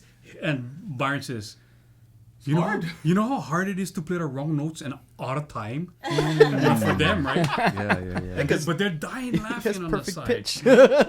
You know? So, those types of stories. so good. It would be great, you know, to have them come Yeah. on podcast and Oh, for sure. just talk and have them play. And I know Benny will. Oh, yeah, that would be. yeah. He's always. I don't know if Byron will come now because he tore his Achilles. He's in a Oh, boot. really? Oh, yeah. Guys playing basketball. Oh, that's what he said. He got the Kevin Durant syndrome. He tore his Achilles. Wow. But yeah, I think to document those guys Yeah. would be great because then you'll have it all, like forever. I've thought and about ever. that a lot too, of just like how precious it is that we have these people here, you know? Even like and- Ota-san and all those guys. Herb Ota Jr. Yeah, Just totally. kidding. I think of like some that have passed in the last few years. Because and I look at it this I way. wish You know, a lot of there was these more. young ukulele players are young. They have no clue who Benny Chong is, or Byron is, or Hiram Olsen is, or Cookie Among, you know. Oh, even Lyle for that matter. Lyle. Yeah. They just think they're just old guys.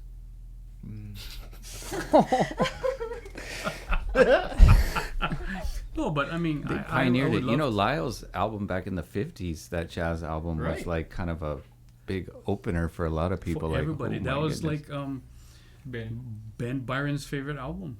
Yeah. You know, that he inspired Byron to do. And more ukulele. and you guys are inspiring the next generation. We Well, got to keep I it don't know going. about that. You know, I think We're so. Inspired? we're perspiring. Perspired. We're not, we're not We could do that too. aspiring. But I mean, Sometimes hopefully, they go You know, together. that's why I love when like Mika comes and other ukulele players come and they just want to get their feet wet, man. Do you think the Hawaiian music scene has changed over the last, say, 10 or 20 years a lot? Yeah, Yeah. yeah. It's there's a lot of young Hawaiian songwriters. They have great mana'o, great olelo. But honestly, it's not as musical as it could be. Yeah. I mean, that's just me, you know. You think that's like the general trend with music altogether? Yeah. There's almost like a simplicity now that, like, Well, I don't know if even it's with simplicity. like rock music I think and that's stuff just or pop. that's what they you know. do. It's simple. It's almost like people are going for formulas more than No, just exactly. trying It's to formula be music. creative. It's formula music. The trend in pop songwriting is actually just to take the same 4 chords and write different verse melody, different pre-chorus melody, different chorus melody, but all the same chords It's the all entire about way the through. bass. The bass. About the bass. Right. That too. And that's the But like I standard notice a now. lot of songs Yeah. just starting with the chorus. Like they're just trying to hook people right away with the hookiest, And they catchiest don't- thing, you They know. don't even give you a different chord on the pre-chorus, you know? Right. Like they're not trying because they want to keep it easy to listen to, and you know, like the beat, they want to keep the beat going. Yeah. But yeah, it's music overall has become more simplified. Yeah, it's not musical. It's Yeah. formula. That was a good word. Mm. It's formula. Like when we play at Nico's, it's like, oh no, there's no formula. Like we said, it's ready, fire, aim. Like there's a song that we do that we just totally change the arrangement because it's wait, it sounds like this. Right? E aloha e ana waula, aloha ku'upua ka ilimala. Okay, so that's the this is how we play it. Wait, how's it go?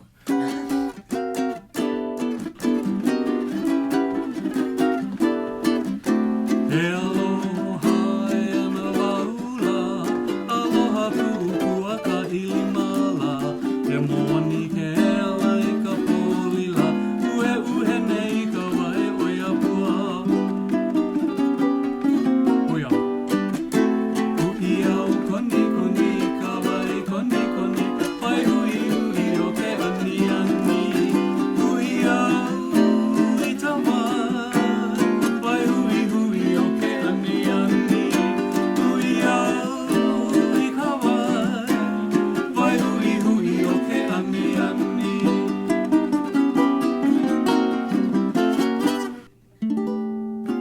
So totally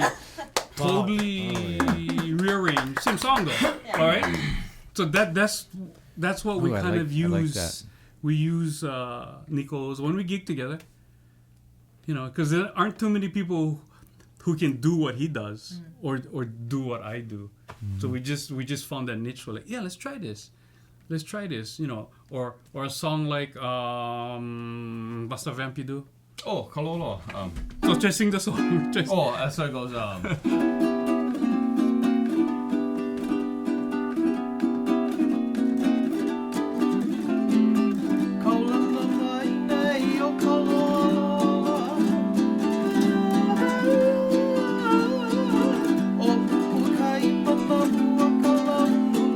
you went.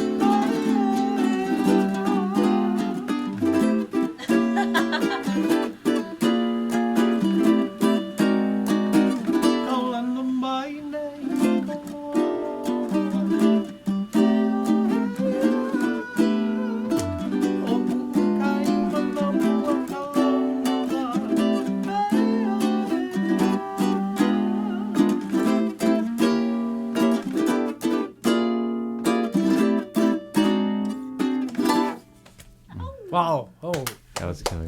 Putting in those hits, you know. mind blowing. Yeah, so it's different, and it's not, you know, it's not. I don't want to say formula. Mm. It's more musical for us. Yeah. You know, so it's not like, oh, we hope this works or this hope. It works for us, so that's what's important. Yeah. It works for us. It works for us, so it's not like, oh, I don't know if it's gonna be accepted or I don't know if it's gonna be people Well, after will watching like that, this. I'm not gonna show up. Oh, I can't hang with that. Come, Nope. bro. No, you can, bro. You can. well, it's like you're having fun doing it. Oh, yeah. And you're like intellectually challenging each other, right? Exactly. I think that's part of You're it. playing all these chords. It's just spaghetti or something. Cynthia was talking about this to where like it's like not up to the creators to judge the work or something to that effect. You know, Right. like you just do what you do. Yeah. Let other people, you know, judge it. Or, yeah, right. Or, Yeah. So in what we do, it's like, nah, let's just play it. I'm having fun. It's translates, musical you to know, us. Yeah. You know, it may not. The target audience might not enjoy it or understand I think it. it's more that they might not even notice it, but for the people who notice it, they The get musical, really yeah, turned yeah, on yeah, by yeah, it. yeah, You yeah, know, yeah. it's just like So we wow. have There's a more. lot more for us. We to have Yeah. more too. musician friends say, "Oh, I like that. I like that. Yeah. I like that," because they appreciate. They could hear. They might not understand it, but they hear what we're trying to do because that's Hawaiian music. It's Hawaiian songs that, you know, pretty standard. Yeah. You know, another song that we do is Ulupalua. So you know, Kalamaine a Ulupalakua e niki niki ahi ahi ka homea o paneolo. So that's the vamp. I call it B flat sharp 8. But it's a B flat flat 9. Yeah. But I always say You gotta sharp 8. copyright that one. No, but I mean, so the song structure the same, but the vamp is just tweaked a little, just to keep it. That's like the Musically scientific interesting. method of playing ukulele in a way, like how complex it is and how. No, it's not complex. But it sounds To like you it's not kind you know some people like with like pop music or something they have the resolution and everything, like it hits the spot someone needs to have them be able to connect with the music, but you can flip that up and you can totally change it so it's still kind of familiar but it's surprising, but Yeah, you it- still kind of have to that me, it's base refreshing. It's Yeah. like, oh wow, you know, that's unique. Like, That's I different. see what you did there. You flipped it up and made a different rhythm in the, you know. Yeah, It's just and it's giving us more to listen to and enjoy. because he and I we can do the Hawaiian music, the Right, the traditional. We way, can. but- I mean, you know, we don't even have to think. So this challenges us, you know, to explore keeps it fresh. different types of music, different types of grooves, different types of rhythms, and it for us it's just, you know, we listen to a lot of the older arrangements and try and incorporate those into not that old older arrangements. Like Baroque. Like Baroque music. You know, Game of Thrones. You know, that music. Yeah, we came up with that. Yeah. No, but I mean that oh wow. But yeah, so that's where we see our music going, I guess, you know, because I cannot do some of this stuff with other groups or musicians. I try and I do what I can, but with this, there's like no boundaries. Yeah. You know, which is fun. Again, he That's brings beautiful. his Telecaster. He brought a 7-string freaking Telecaster. the Oh other yeah, day. I was listening to a lot of Charlie Hunter last week, so I brought my 7-string. Oh Nice. man. Oh yeah. Dude. Oh, the pilot error level is so high. Hell. But you know what? Actually, it came out pretty good. Because he can run bass. What even- 7-string do you have? It's in Ormsby. These guys from Australia. Huh. So it's like it's a fan fret 7-string Telecaster. Fan fret. I get Like from vertigo outer watching space. him play. buddy. Oh my god, that must Yeah. be insane I have it in looking. the car. Oh really? Yeah. That's trippy. I want to see it. Yeah, Yeah, I'll grab it. Oh, so it's the regular tuning is usually E to E on the high 6 and then a A again. Yeah, regular E to E. But I was having a hard time because the bass stuff didn't work with a 4th and a 5th because the last 3 strings were A E A. Oh, okay. So I decided to go take the low 6 and go A to A baritone and put a D on top, so you get A and A and D and D. So you know how like when you hold a 6-9 chord, that would be like 3-3-2-2-3-3. Yeah. If you go 3-3-2-2-3-3-3, you get another tonic on the top. Go ahead, ask him. No, ask me.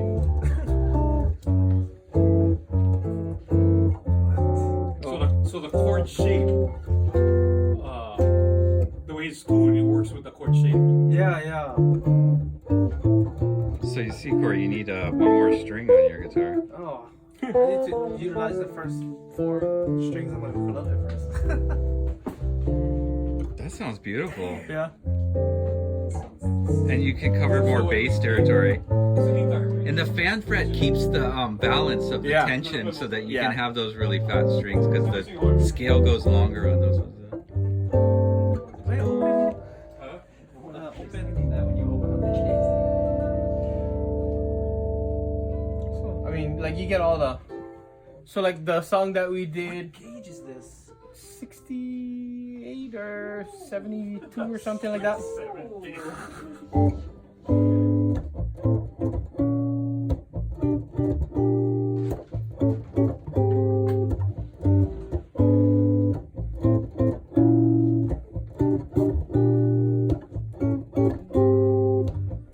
And then that's the call on the mine,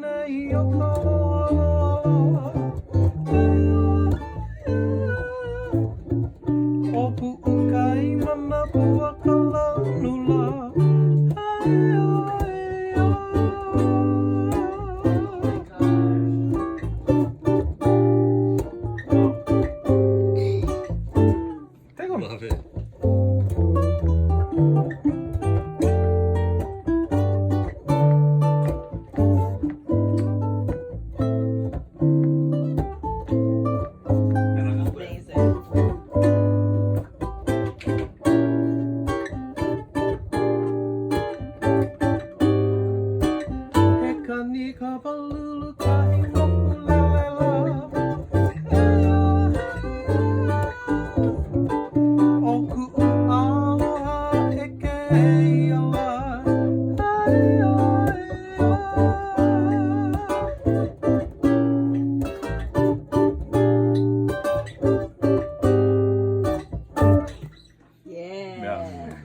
Yeah, so I mean, that's what we use it for. You know. Oh, knowing Wahiwa, it's probably not in your car anymore. Your car might not even be there. Ironic, because there's a police station right there. Yeah. You should probably check right now. I would suggest. But I mean, I would start with Corey's car. I want to see if anything in there anyways. Hey, would you guys mind checking out these ukes? There's this builder on the mainland, Bruce Petros, that we got in a few of. I just wanted to see what you guys thought. Sure. Okay, this is not a baritone. Remember, got it. Thank you. Do you always play baritone? At least at this point. I mean, it's a lot easier to complement the tenor tuning with the baritone, right? So So when I don't know if you know Kama Hopkins. He was with the group Holonape. Oh, that top is super. We have this group called Nue. It doesn't mean anything in Hawaiian. It's na ukulele e kolu. So I play my tenor, he plays his baritone, and Kama plays his U bass. Right. So it's 3 ukuleles. We put some videos up when you guys did the live. That's right. Yeah. At the town store, yeah. So you guys can find those on our. What kind of flat wound is this? That's the gold one. It's the soloist. Or Is that the one? This is the round one, flat one. The round flat. That's one. the polish. Yeah. This is the one Chuck Moore uses. Is it this one? No, he used to. He's using the Thomas stick that you have I on one yours of his, now. I don't know, $500,000 ukuleles. Yeah? I love mine, man. I have a spruce ebony from him, and I have a spruce Milo too. But like those, they're so rad. But I like the sound of this guy's ukes. The Petros. Out of the box is already warm. Yeah, right. You know? Warm Cedar. Where's The the cedar cedar? sounds nice. Where's I the, don't- bass I think it's Redwood. Idaho, right, Andrew? Idaho. That was red. Idaho? I want to say that's Wisconsin. This is Oh. potato That's wood. redwood. And the cedar, right? Potato wood. What was it? Well, there's like quilted redwood too, and then there's Yeah, This is redwood. beautiful. Because this is what? Cedar. What is this? Redwood. Redwood. Is this cedar? I think that's redwood too. Really? I should Try look at the to- specs, but yeah, I think the walnut. Dang. Are they both walnut? I think they're both walnut. yeah. Yeah. That's Flower beautiful. Sound on the wrong side. Only for you. Sound on the wrong side for me. It's for the short people to hear it better. That's what I'm teaching. Yeah, right. That's where you stick your finger in. I can put my ukulele scratch.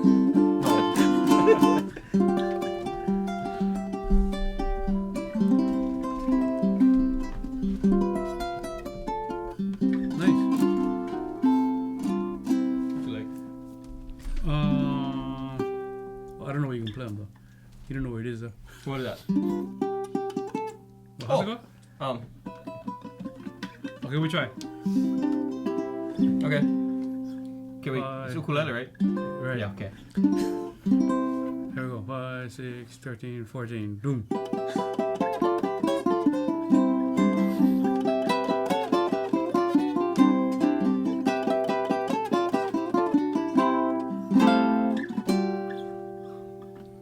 F.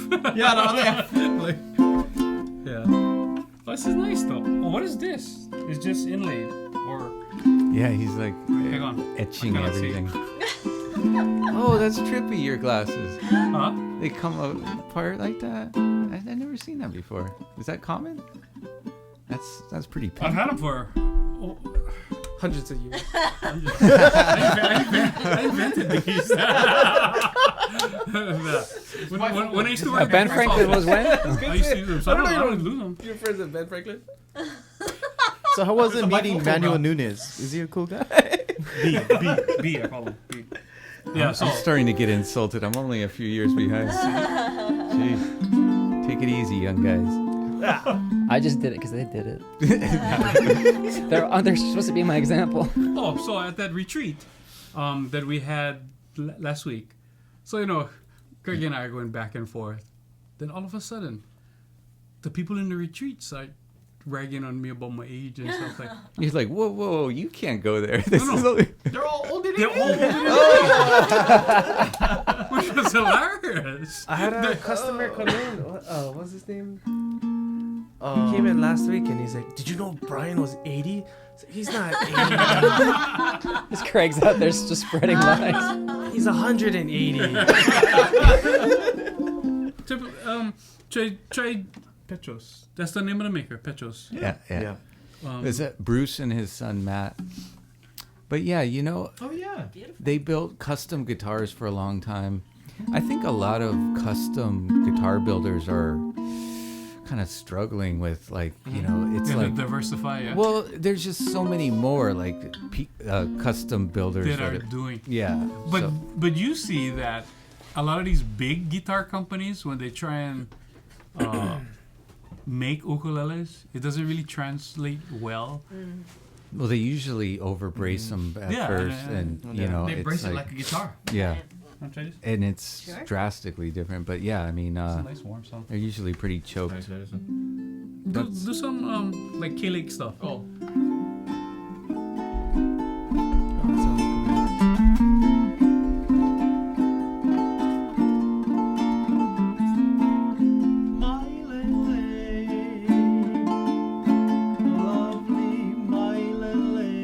So you need that low G voicing. Yeah.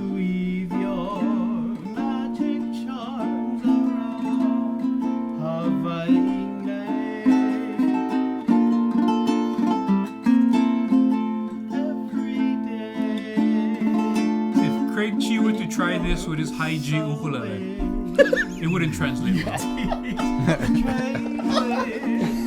Little jab there. And I'm staying with him next month. Well, Don't worry, they got a bed for you outside. yeah, so I mean that's kind of like why I use the low G voicing. I get 5 lower notes. But I play it. I play high G ukuleles too. I just don't tell people that. So that's like, Secretly. for me, that's the great compromise of this. Is the lowest note is still a low G, Right.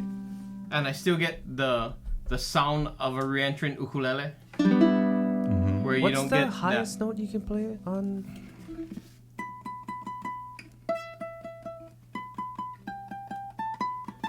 So still, What is yeah, that? That's a B. lot of range. B. Yeah, B from whatever G. What is this, like G3, G4 on the piano? I don't know. G3. G3, I'm just gonna say Up to- yes. B6, It's G. It's a G. something like that. Yeah. So there's range. I mean, it doesn't go as high as a tenor would, but I get like the good compromise of having a re-entrant ukulele sound and still. The added range.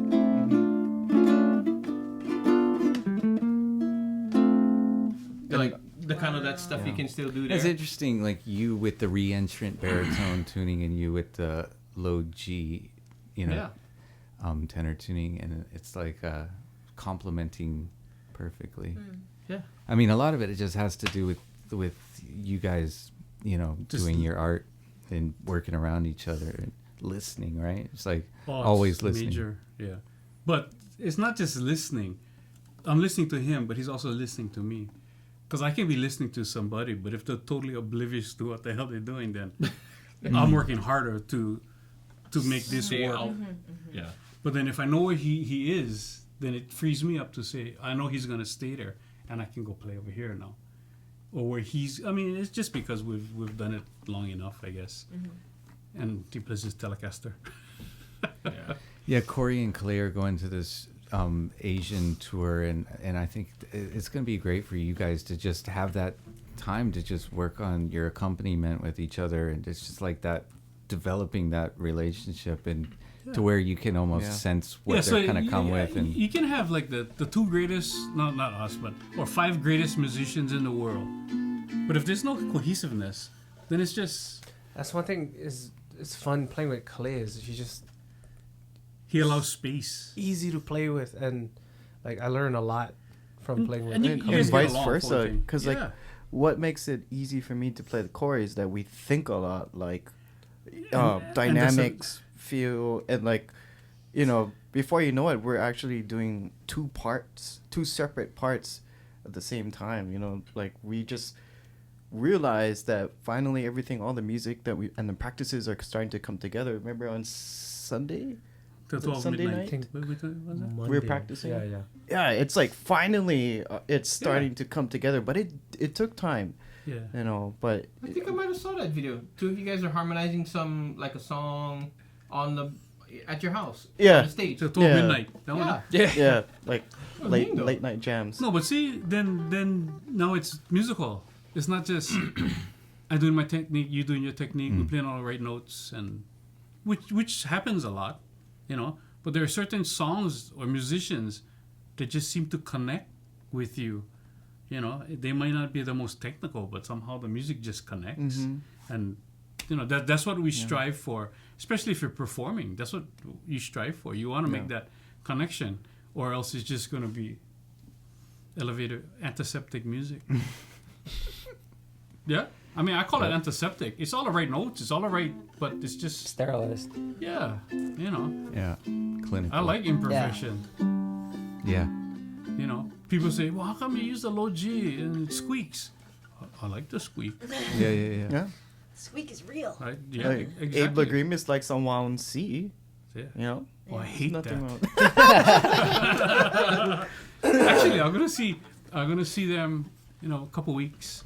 I got asked to go teach at the Port Townsend, I guess, Ukulele Festival in Washington. nice. So it's like Oh, me- they You're just got going around roasted doing the a whole lot time, of man. like clinics and teaching. no, get older now, guys. Oh, okay. I went check. So there's me, Daniel, Abe Lagrimis, Neil Chin. What? That's um, killer. Danielle ate the sandwich. Who else? Del Rey. Oh, it's a lot of people. There's about 10 of us. In Portland, Port Townsend. Oh, Port Which is Townsend. in Washington. Washington. So it's like a weekend retreat kind of thing where you teach like for 4 days. Is Neil gonna be there? He lives Neil? near us. Yeah, Neil Chen. He's gonna be there. Peter Luongo. I don't know if you guys know Peter from the Canadian guys. Not Berkeley. You know, Langley. Langley. The other Berkeley. Yeah. Yeah. Yeah. He's great teacher. All great people. So I'm looking forward to that because I love going and sitting in, listening to other teachers. I didn't realize Daniel And then did secretly that sort of criticizing thing. the- He's not normally like. In the last couple of years, he's been doing Oh, yeah? a lot more. Yeah, he wasn't for a while, but he's really ramped it up a lot. That guy's. Yeah. He's almost flawless. It's like a little bit ridiculous when I've recorded him. I'm just like. He's super clean. Yeah. Yeah. I think one of the things that like helped him was like recording himself for so long and Yeah. just hearing all With, the little was it- subtleties that. Kilauea, his group, because he played piano too with that group. Yeah. But again, what benefits, and Cynthia knows this, when we travel, we're diverse enough where we can perform, but we can also teach. That helps a lot for us. I went to Japan recently, beginning of August. I taught 5 workshops, and I did a 20-minute set. That was it. And sometimes I have more fun just teaching than gigging. How many times a year do you go to Japan? I always see you. It's like you go to Japan like 10 times. Every month. Corey's No. jealous. I know. No, but you go. I haven't been in a year, but I try to do a family vacation Yeah. so the kids can see grandma and stuff. I'll go next week. Just kidding. No, but All right, I'm going home. Yeah, I enjoy. I found that, I love teaching. I mean, I think the teaching aspect is probably even more impactful for Yeah. people. You're giving them some tools and, to and go away with. when I do this, all I'm doing is sharing the knowledge that I have with all of you. I don't want you to sound like me. I want you to sound like you. But then I also tell them, because the ukulele is part of my culture, I've learned from all my kupuna, all my elders, from them. It comes through me to all of you. So there's connection. Yeah. There is connection with what it's not like I picked up the flute, went to UH for 4 years. Now I'm going to teach you how to play flute. Right. Which is what, and it's like, guitar teachers on the mainland, that's what they do. They just transfer over and, I think this connects to what we started the conversation with about not having as many ukulele events on the island versus on the mainland. Oh, there's so many. But on the mainland, people are looking for the teaching not only for the technical stuff. I mean, I think the technical stuff is like 25% of it. You're just teaching people like strum this, strum this. Yeah. They're there for the Aloha. They're there for the When is next year San Francisco on? The one you invited me July. Let's talk about that. He has the experience. He still Everyone's writes it down coming on to his San calendar. Francisco. I'll put it in my phone now. No, just kidding. No, There but- is something so the stuff that I cultural do teach, to like. Yeah. that's what they to- want. Yeah. Because there's connection. Yeah, but the You know? way you're bringing it, I think the way that ukulele is shared is less like guitar teacher being like, okay, now the blues scale, now this scale. Right, It's right, like right. you have to feel it and you have to like. Yeah. Share What I the like Aloha thing. best about the way you teach stuff is like you teach it with authority. You're like, this is kind of like this is how you do it. No, I bullshit hard. Oh well, then can I gotta go corroborate back. that. Never mind. That's part of being a teacher. No, though, I but think. because I'm confident in what I do, No, and I can pull It's- from That's it's what not like makes I the read whole this in a thing- book. It's like, wow, Yeah. this is what I did with Right Tail on this recording, or when I play live with Hokozuru Meister, this is what I did. Music. no, that's fine. It's like it makes the whole learning experience better. And there's connection. It's not like, okay, what did the book say? Oh, that's my style. Oh. Like, what am I doing here? Why am I- So you kind of put your finger here. I think this is a G. Corey needs some encouragement. Oh, Ganbatte, you could do it. Ah, Gotta get a self but he's one of the unsung guys in music Thank you. For sure. that he's people are unaware of. Yeah. Some people know. The musicians know. Well, some Yeah. of them. Well, maybe only just us. only me. Well, maybe just us. No, but I think you need to give yourself more credit than what you do. Look at Kale, he knows. I mean, we I gotta know. hang out with you guys a little bit more, Yeah. a lot more. We know. But to diversify, and I tell And you gotta want to teach because you want to teach, not because I can make more money. You know, that's always offered, and I see that, and we've seen bad ukulele teachers. I mean, You want to name any names? no, I was waiting. I was like, wait. Who's here? Okay. Never mind. one of us. No. Look to your left. Look to your right. I was gonna say I'm sitting right here. No. But I mean, You have to really want to help people, and you have to have a passion for it. Yeah. You know, Craig and Sarah and I, we're always brainstorming and having these conversations about, because they're like the Good Housekeeping seal of approval. They've been to every festival like on the planet, and then some. Treat. So, you know, It's a motor space festival. Right? Mars. yeah. And so I'm always asking, what do you think about this festival? She said, oh, yeah. And the great thing is they do recommend me to do certain festivals. So I'm so grateful for that. But I always ask them, what do you think? What do you think about this teacher? What do you think about this? Da, da, da, da. And they said, yeah. And Craig, he's brutally honest here. yeah, he's great. Yeah. I love that. So yeah, diversify, teach. That helps. When I was working at the post office, I used to travel a lot with Walden Kikaoha doing gigs. So I would always keep the connections and say, hey, there's a lot of downtime. Can I teach a workshop or something? And if it was okay with the promoter, then I would.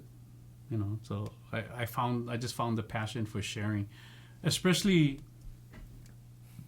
connecting this with this. Not too many people try and help teach that. I can teach the technical, but there's so many great technical entry level teachers out there, great teachers. But then I like to say, well, I'll teach you more vocabulary if you go past the first 3 frets. Then it's like learning a language. There's more vocabulary over here, so you can speak a better language. Yeah, instead of just, you always hear this, I hit a plateau, I don't know where to go, I'm bored or whatever. But you're only playing right here. Once you start playing inversion, second position, third position, then it enhances, especially for Hawaiian music. Because Hawaiian music is vamp, verse, vamp, verse, vamp, verse. Whenever I play, I try and vamp differently every vamp. Nice. Just subtly. And you can get like a chord book and see like 3 or 4 different ways to play the same chord on the fretboard. Yeah. So Yeah. it's like, that's definitely something to work on. Just taking the songs you already play and just playing those Instead of chords just differently. playing on the piano right here. Oh, I can play it here. Or I can play it here. People can relate to that. Like if there's 20 people in a class, I tell you to play C, they're going to play C, E, G right here on the piano. And you get 20 guys playing. You get 20 guys playing this. Play.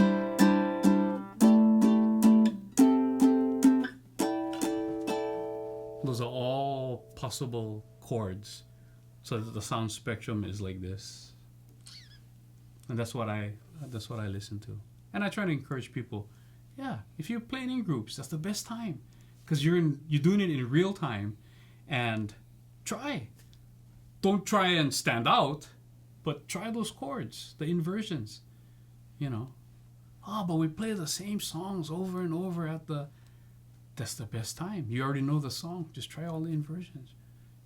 Oh, okay. And then some people come back, I had fun, I was playing all second position. And well, yeah. I mean, again, there are great teachers out there. I just teach something different. Yeah, I like it though. And what you talk about as far as coming at it from the roots culturally and connecting it with, something that like is deep in, the ancestry of this land. And it was born here, right? But then again, there is connection. There is connection, because it's like you hear people play a Hawaiian song, right? but it doesn't sound like Hawaiian music. There's a difference, you know, playing a Hawaiian song and sounding like Hawaiian music. It's like I can play a jazz song, but that might not be jazz. I can say I play a blues song, but unless you live the blues, that is different. So Hawaiian music is the same thing, you know. With that, you go to Japan, the Japanese musicians there, they're playing all the right chords. They're playing, you know, they sound like Napalapalai or they sound like Nahoa, but it doesn't feel Hawaiian. Yeah, it's not the same Very feel. technical. See? Yeah? I heard them. I was like, yeah, they sound great, but there's It's just something Different missing. vibe, Yeah, so it's that organicness that they lack, you know, and it's connecting. They got all of this. They're playing all the right notes, but it's a little bit too antiseptic. Yeah. So they gotta fumble sometimes. Yeah. That's a I don't know. hard- Sometimes maybe that's built into you in a certain way, you know. Like it's almost something you have to grow up because with. then but- again, that's part of our culture. Yeah.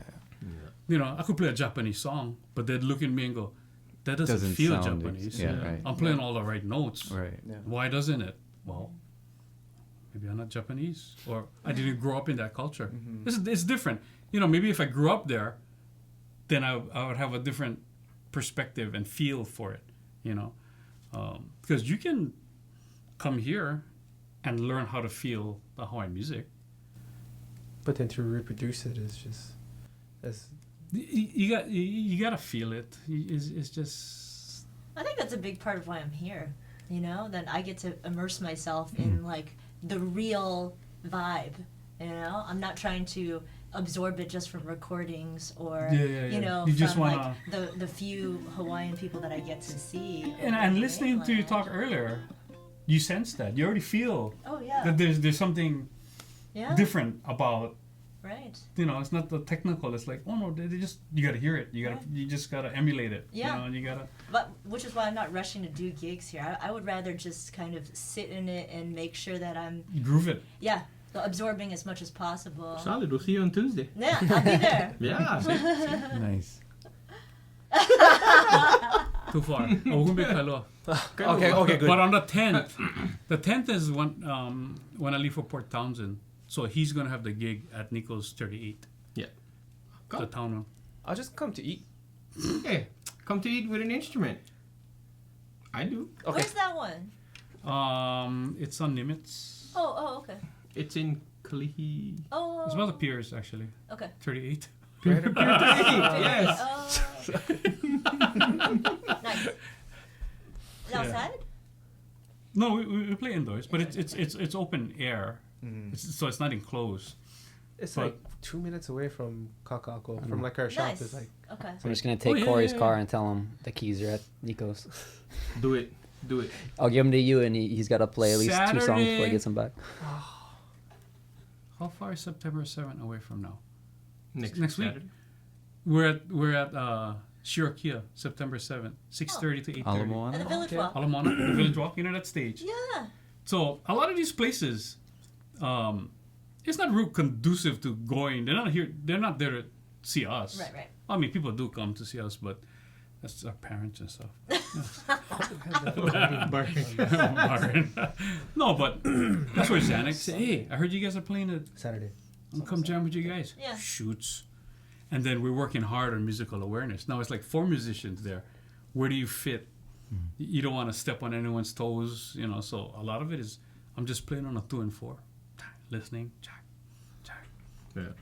You know. I had a good time when we played with Zanuck because I default farther and farther into the bass player role. The more instrumentalists there are. Instead of competition, it's like, okay, where do we fit? Yeah, Zanuck, take off. Go ahead. Bryan, take one. And then he has the musicianship enough to say, yeah, Bryan, take them. And then he'll freaking lay back. You know, and Yes, that's Xanax is one of the best. That's what Yeah, we do as absolutely. far as that's how we use it. You know. And yeah, Corey, Khalid, you guys are always welcome. Thank you. Oh, You know? yeah. I'm gonna come by. Yay. Solid. Yeah. But No, not- bring an instrument though. Oh no. No, but bring an instrument. I bro. could bring a notepad. No. No, what do? We just have gotta fun, bro. throw 'em in the we- water. You know, like I say, we don't judge too much. Well, And we don't laugh you don't too loud.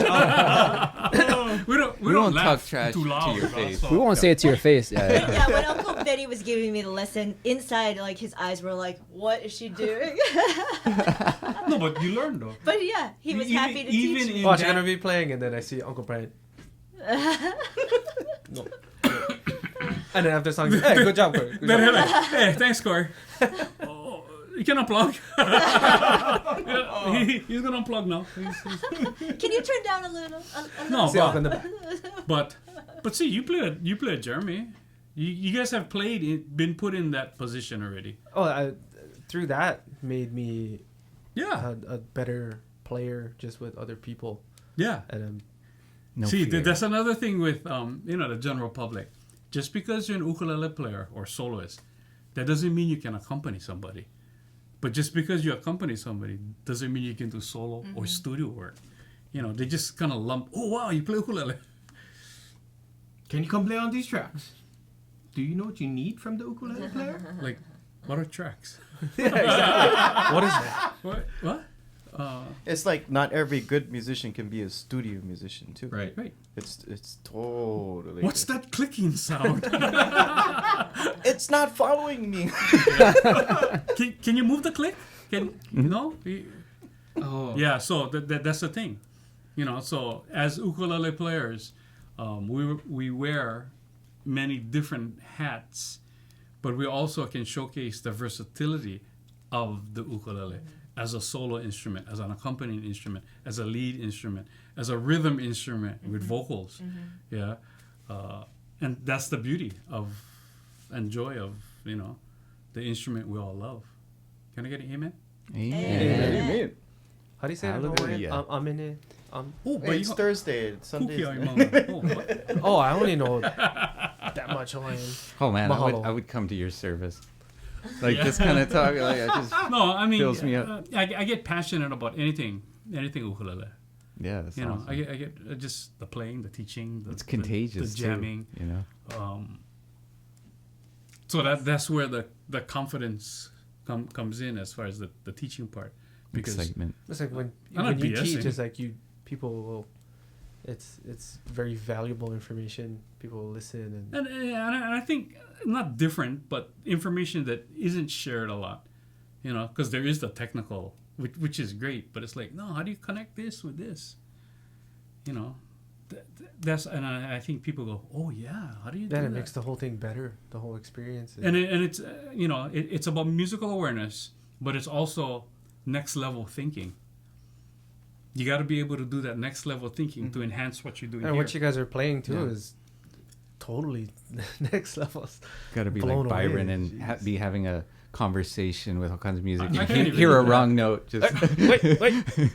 No, but I mean those are the guys that inspire me, to be a better musician, not just an ukulele player, just a better all around musician, because that's what I choose to do now. you inspire me. Besides, Spread it around. besides the teaching part, so I retired from the post office after like 30 years. 2 weeks after that, my friend Pomaikai Lyman calls me, Bryan, I got this perfect job for you. I'm like, I just retired. I don't want a job. She said, no, you're only teaching Hawaiian ensemble for 5 weeks at Kamehameha schools. So I had to tell my wife, I need a resume. I haven't applied. So I got hired at Kamehameha schools. I don't have an education degree or a teaching certificate, but I've been teaching Hawaiian ensemble for the past 4 years, every summer at Nice. Kamehameha schools. Aw. From that gig, I'm hired as a substitute at Kamehameha schools. I got hired as a substitute at Puno, Oh, cool. And they let him do it. and that's when I bullshit hard. Yeah, all right. But see, they want more of that kind of teaching. That's why they don't want just the technical, but they want the old guy sharing it. No, I mean, it's almost like you got to pull it out, like that part that you can't really, like you couldn't teach that in a book so much. Right, Like you can right. write it in words, but you got to evoke it. You got to pull it out of somebody. I do workshops. I don't pass anything out. It's like, no, You gotta listen. you gotta listen. Follow me. These are the chords. And then I teach them a song, and they learn it. I say, see, you don't need the paper in front of you, because if I give you the paper, It'd be glued on the paper, right? Everyone would be locked in. People And in a way, Yeah. that kind so of holds you different back too. Yeah. Having that. It's a They're not barrier. paying attention to you Yeah. either because they're staring at a paper. No, but that goes for performance too. You know, a lot of these ukulele performances or clubs, you've seen this. And grab my music stand, anchor it right in front of me, open the book, and my eye's not gonna leave the book. I just look up every once in a while to see if anybody looking at me. Well, which is okay. That's great. That's a great beginning. But I always suggest, you know what? Just memorize the first verse. Memorize the last verse, because that's the first thing people are going to see, and then the last thing people are going to see. Memorize the first song, and then the last song. You know, the goal is to not need a book or your music to play. Yeah. But Just a Jerry Bird lesson. Don't screw up the beginning and don't screw up the end. Do whatever you like in the middle when you're playing steel guitar. yeah, That's exactly Jerry's lesson, Yeah. right? yeah. Don't miss the last harmonic and don't miss the opening of the solo. That's it. But see, that's performance subtleties that sometimes isn't taught. Mm-hmm. You know, Well, even off stage too, memorizing a song allows you to enjoy it Yeah. much more. it enjoys. It allows you to emote more. Because you're paying more attention to, you know, the overall like Performance. the performance, you know, or even just dynamics and stuff like that, rather than just being like, oh, am I playing the right things or Are we saying the going right into words? Friday? We could if you want. Sorry. You know, next time, like you should bring a lap steel. I love Oh, that yeah. sound. Sure. You know. You should build a lap steel. Ooh. Yep. You know, Chuck's been making some, and he's been he makes- really I getting saw into that. playing too. Yeah. Yeah. I mean, Chuck Moore? yeah. Yeah. He's Cool. Like super for fake him. cool ones. He said it's like been like a Sick. What? like he's so excited about playing, and he's like It's practicing. so every much day. Wood. realty for him to work with too. Yeah. If he wanted to do crazy stuff. You know with it. something about the sound, like I almost lose my balance sometimes. It's like it takes you to another place. So lilting. Yeah, Is that a word? I spell that. I think it is. Yeah, that's good. that sounds I right. like it. I don't even. Pretty sure your Yes. vocabulary is way better than mine. It's what you do And when you get old. with the steel, Lilt. No. it's so unique to every individual Mm. Yeah. because some people are more accurate than others. Right. And it all depends on It's like a the singer, vibrato that you singing put voice into or the. whatever. It's not all the same. If I tell somebody to play a C chord on a steel and another, that won't sound the same. Right. You know, it'll take longer to get to the note, faster to get to. I mean, I used to play steel. Oh. Twice. I took lessons from Jerry Bird. Oh man, that guy. Yep. Yeah. I think at some point all of us did. I mean, Alan Nakaka, Greg Sardina, Paul Yeah. Kim, these. And you haven't practiced, huh, Brian? No, Jerry. And he used to play this huge, like, I don't even think it was a Gibson. It was a like red sunburst. It looked like a hummingbird, but it wasn't. It was like some kind of copy, and it had the deadest like acoustic guitar strings, but it sounded exactly like what a steel guitar needed to be accompanied by. So every time when you sat down in there, you're like, oh yeah, this is exactly what. Oh shit, I didn't practice. Yeah. It's funny, you know, we geek out on tone, like, but a lot of times it's kind of like isolating it individually, but it's a whole nother thing within the context of the layers of playing with other people and what works, you know? Yeah.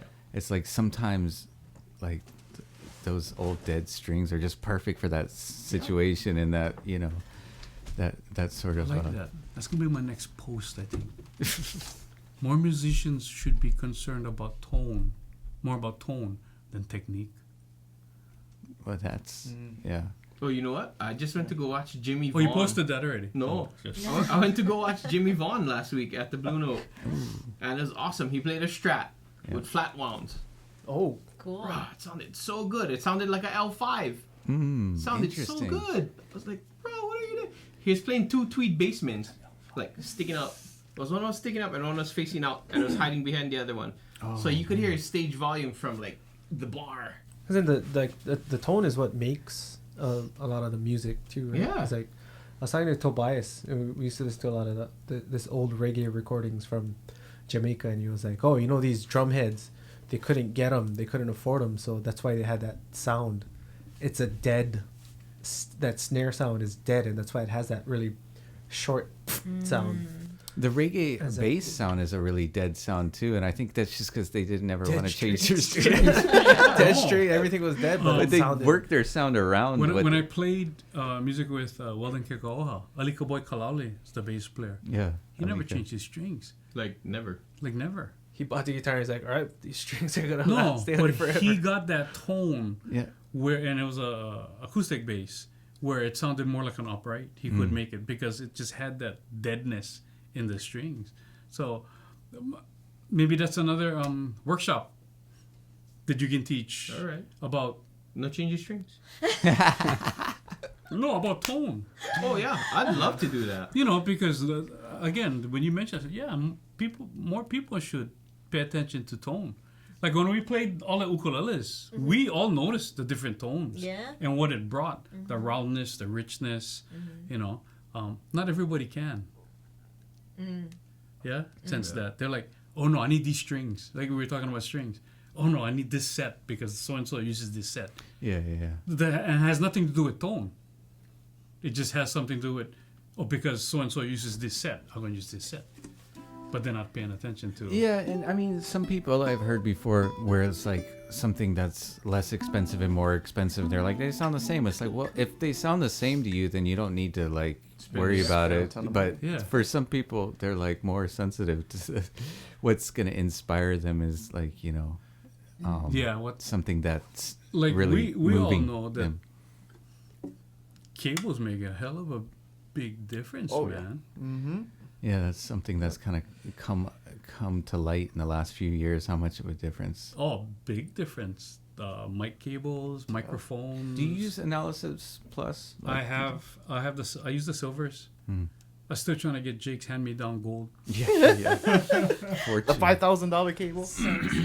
Yeah, I said, but I'm not proud. I'll take it, bro. Just whenever you're done, I'll take the cable. Yeah. But for me, it works best on that ukulele. This one. Yeah, I mean, because I use a different cable. The ukulele is a little brighter, so I want a warmer sounding cable. Does that make sense? Well, Analysis Plus is very like true tone, and I don't know. There's something so natural about it. Yeah. That yeah, if you have an instrument and you just set the EQ flat, it's gonna come out sounding very similar to your acoustic I sound. think you shared with me the story about Abe Lagrimas. He didn't know the difference, right? Until he tried them side by side. Was it at NAM? I think it was an M. He said. Then he was like, "Oh wow, make big difference." Yeah. You know, so and then you talk about cables. That's a whole nother can of worms you're opening. Gear. Gear. All right. Hey, you know this shirt, Cynthia? Where can people get this? Cynthia just gave us each one of yeah. these super cool design At t-shirts. my website, yeah. Go to cynthialin.com and go to the shop link. You can get an Aloha I like the design. signature tee. I don't And have they're- anything on my and they're website. super comfy. They are. You have I a like web this. now, you're joking. I do. No, I'm serious. Oh, I know. You have So I have a website. It was under construction for like, I don't know, 15 years. 15 years. But yeah, so I realized after I retired from the post office, when people need to get in touch with me or see what I do, especially for the teaching aspect of it, they can go to the website and see all the information and pictures, and I update my gig calendar and teaching calendar so people can see where I am. And do you usually like post that stuff on Facebook too, as far as where you're going to be playing and that sort of thing? Or I do post it on Facebook. I have two. I have a private page with like 4,900 friends, and then I have a music page with maybe 12 people. But I usually post it on there, and then I put like the link to my website because it's kind of hard to remember. It's www.BryanTolentino.com. that's so weird. Yeah, it's hard to. You want to write it down? That's very creative. Yeah, 15 years in the making. And Craig and Sarah helped me with that. Oh, I just went over to their house, San Diego. Yeah, Craig's really good. at Here's all my that kind credit card. Let's do this. I had a domain name What for. did Craig say? Oh, first, Uncle, you have to get a computer. Yeah. What is that? He teases me all the time. Did you bring your zip drive? Zip up. Like, So when they played at the Salt, I'm taking pictures of him. Said 6+, baby. That's just my phone. And he's cracking up. I caught him laughing. One of my favorite pictures of him. But yeah, Craig and Sarah, they're what I love about them, it's ukulele people helping ukulele people. You know, so they know. They know they've done, and they do. Craig is an excellent photographer. I think that's what he got his degree in, Photography and Photography. videography. So you know he takes pictures and he I'm does all the jealous of recordings. some of his he does equipment. He's their, got some really good lenses. yeah, I know you guys geek out over that Ooh, kind of stuff. man. Yeah. And yeah, so and that's what I love about them. They're ukulele people helping ukulele people. Yeah, it's a beautiful thing, you know. Yeah? I mean, No, same no. with you guys. It's like this community is real, and I mean, thank you guys so much for coming down. I hope Oh, we no. can This is awesome. do This this is really regularly. fun. Thank you. I talk too much, but that's okay. No, But, that's, that's the this is passion. awesome. He knows. I know. This is amazing. You know, this is like a whole second you're set. saying We real just- stuff. Oh, let's play a song. But thank you for having us. I'm sure we'll do more of this. I love just Yeah. hanging with these guys. Next time we should all just come to Nico's and film us. Yeah, Yeah. that would be That'd be cool. fun. Yeah. Okay. So I'm not bringing my Christmas, ukulele though. every Christmas, for the past 5 years, Oh yeah. I put together an ukulele kanikapila. Maybe I shouldn't say. Yep. Shush. Yeah, never mind. Hmm? No, at Shriners Hospital. Mm. So I get a bunch of us ukulele players, 20, 30 of us, and we play for the patients. Do the annual snow drop. And his kids, right? Kids, kids the- and their yeah. families. So they drop the snow on the lawn, and there's me, Jake, Kale comes, Honoka, Nazita, Hale, Kapono na Ili, and Kapena. Kapenas Yeah. come, Nelly Ai, Raitea, Pomeka Lyman, and we just play only ukulele. Benny and Byron are Benny there. and Byron come. Knock everybody out, man. You know, I have some of my students and some of my friends, strummers, pickers, singers, and we just play. Just make a joyous sound for everybody. You know, bet people they always love say, that. "Hey, we want to come." It's like, you know how much I would have to charge before this entertainment. But selfishly, I do it and we do it because it's during December and it's a chance for us musicians to get together and just hang And it feels good to do stuff like that, and, right? and give back. Yeah. Yeah. 'Cause So you look at I've these been doing kids it going through such hard times. And the it's like, past, I don't know, six years maybe. Yeah. That's Unadvertised. Kale's been there every year, I think, yeah? Or mostly every year. I think I only missed one so far. Yeah. Jake even sang, yeah, 1 year. Yeah. I saw a video. I did see a video. It's from that event. Yeah, he sang. So we just have fun doing it, and it's only ukulele. You know, it's only ukulele. And then sometimes we'll feature, say, oh no, Kale, play a couple songs, or Benny and Brian play a couple songs.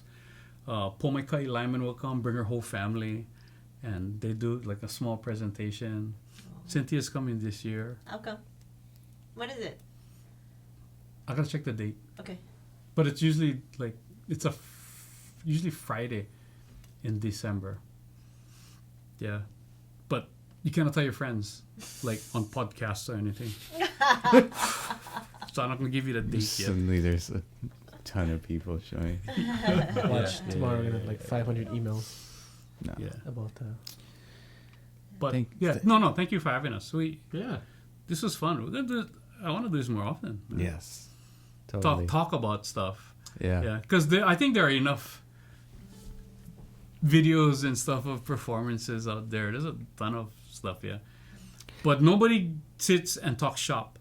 Going deep with it. At length Yeah. too, yeah. It's And not like what kind of strings you use? Like, what about effects? What about, And I think that's the next level. People want to know how we use stuff or how. why we use stuff, why we don't use stuff, you know. I think some people kind of like wander the internet looking to be entertained or just like have their senses just Like dazzled. Yeah, so I mean it's like these type of things are just like, well, they're just talking for so long. It's like you have to actually, you know, care and be, so it's like it's getting into like a niche market of people that are that interested, but they're there and it's awesome, and we love you know, our community that watches. I love that. And you know, and for the most part, the ukulele community, a bunch of happy people. Yeah. You have to be. Totally. Yeah. I mean, there's some angry ukulele players. But it's rare, yeah. Corey. but- Oh, I'm sitting right here. Again, I'm like, why don't you say my name already? Just say it. I don't care. I'm not mad. No, but yeah, and I think by doing this, the people actually get to know us better, and there's even more connection.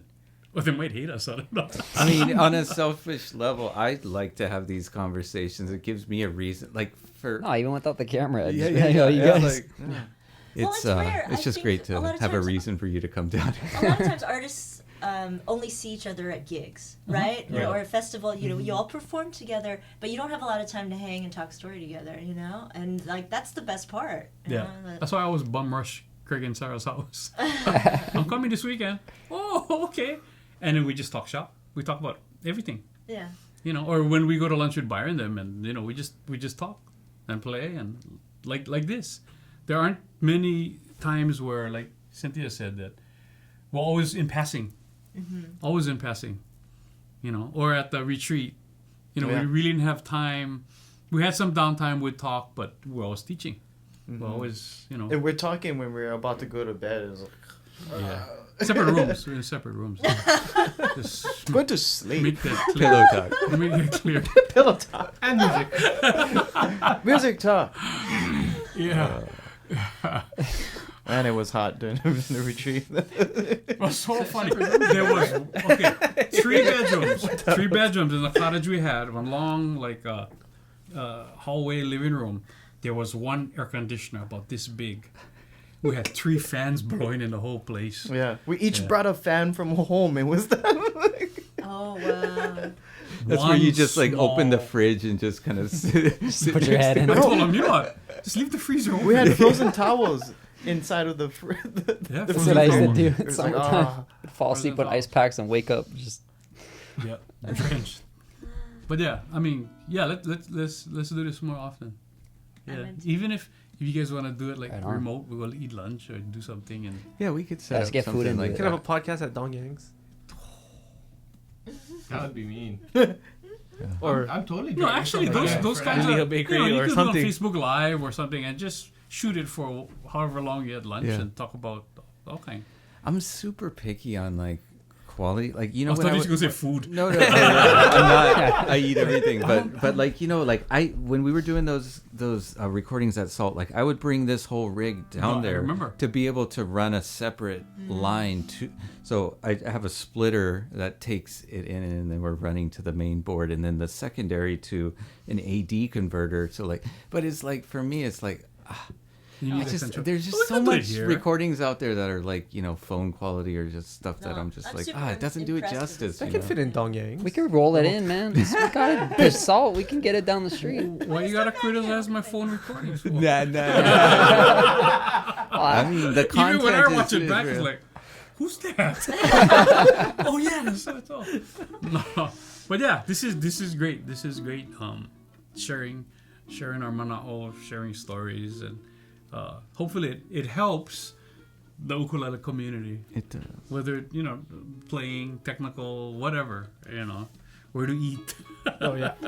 There's Yeah. that too. Now we got to do this again soon. Thank you so much, yeah. guys. Shoot. Yeah. Sounds, Alright. sounds like a plan. See, Cynthia said, no, maybe I'll stay here 20 minutes and then I'll go. I know she's like, 3 hours later. thank you. Oh wow, you were calling for. You know, is it real? there's some people where it's like Fantastic. the invitation is open. Like whenever you have time, let me know. And it's like you guys definitely This is- fit that category. I really just like to talk with artists behind the scenes. It's great. Yeah. Definitely. Because we learn. Yeah. Basically. You know, we learn, and Well, that's a great thing. there just aren't that many people doing what we do, you know, and for us to be able to share, that's awesome. It's you know, I've seen Calais at like a couple of festivals, but we never had a chance to just like have a conversation. No, Really? we gotta wait till now. Oh no, I mean, you know, like, It's I always know them. Cynthia, but it was always in passing. Yeah. Hey, how you? But we never had a chance to. Like we Yeah. can't just And know each other today- from social today I got a media. whole We gotta survey. have like some real conversations. Yeah. Wasn't Thank too much fluff, though. Yeah. It was awesome. Yeah. Too Amen. much fluff. All right, guys. We'll see you All right, next man. time. Catch you guys. Thanks Catch so you guys much. later. Aloha. Hoi ho. That was awesome. Yeah. That was good fun. Oh, Bryan Uncle laid it down. Bryan.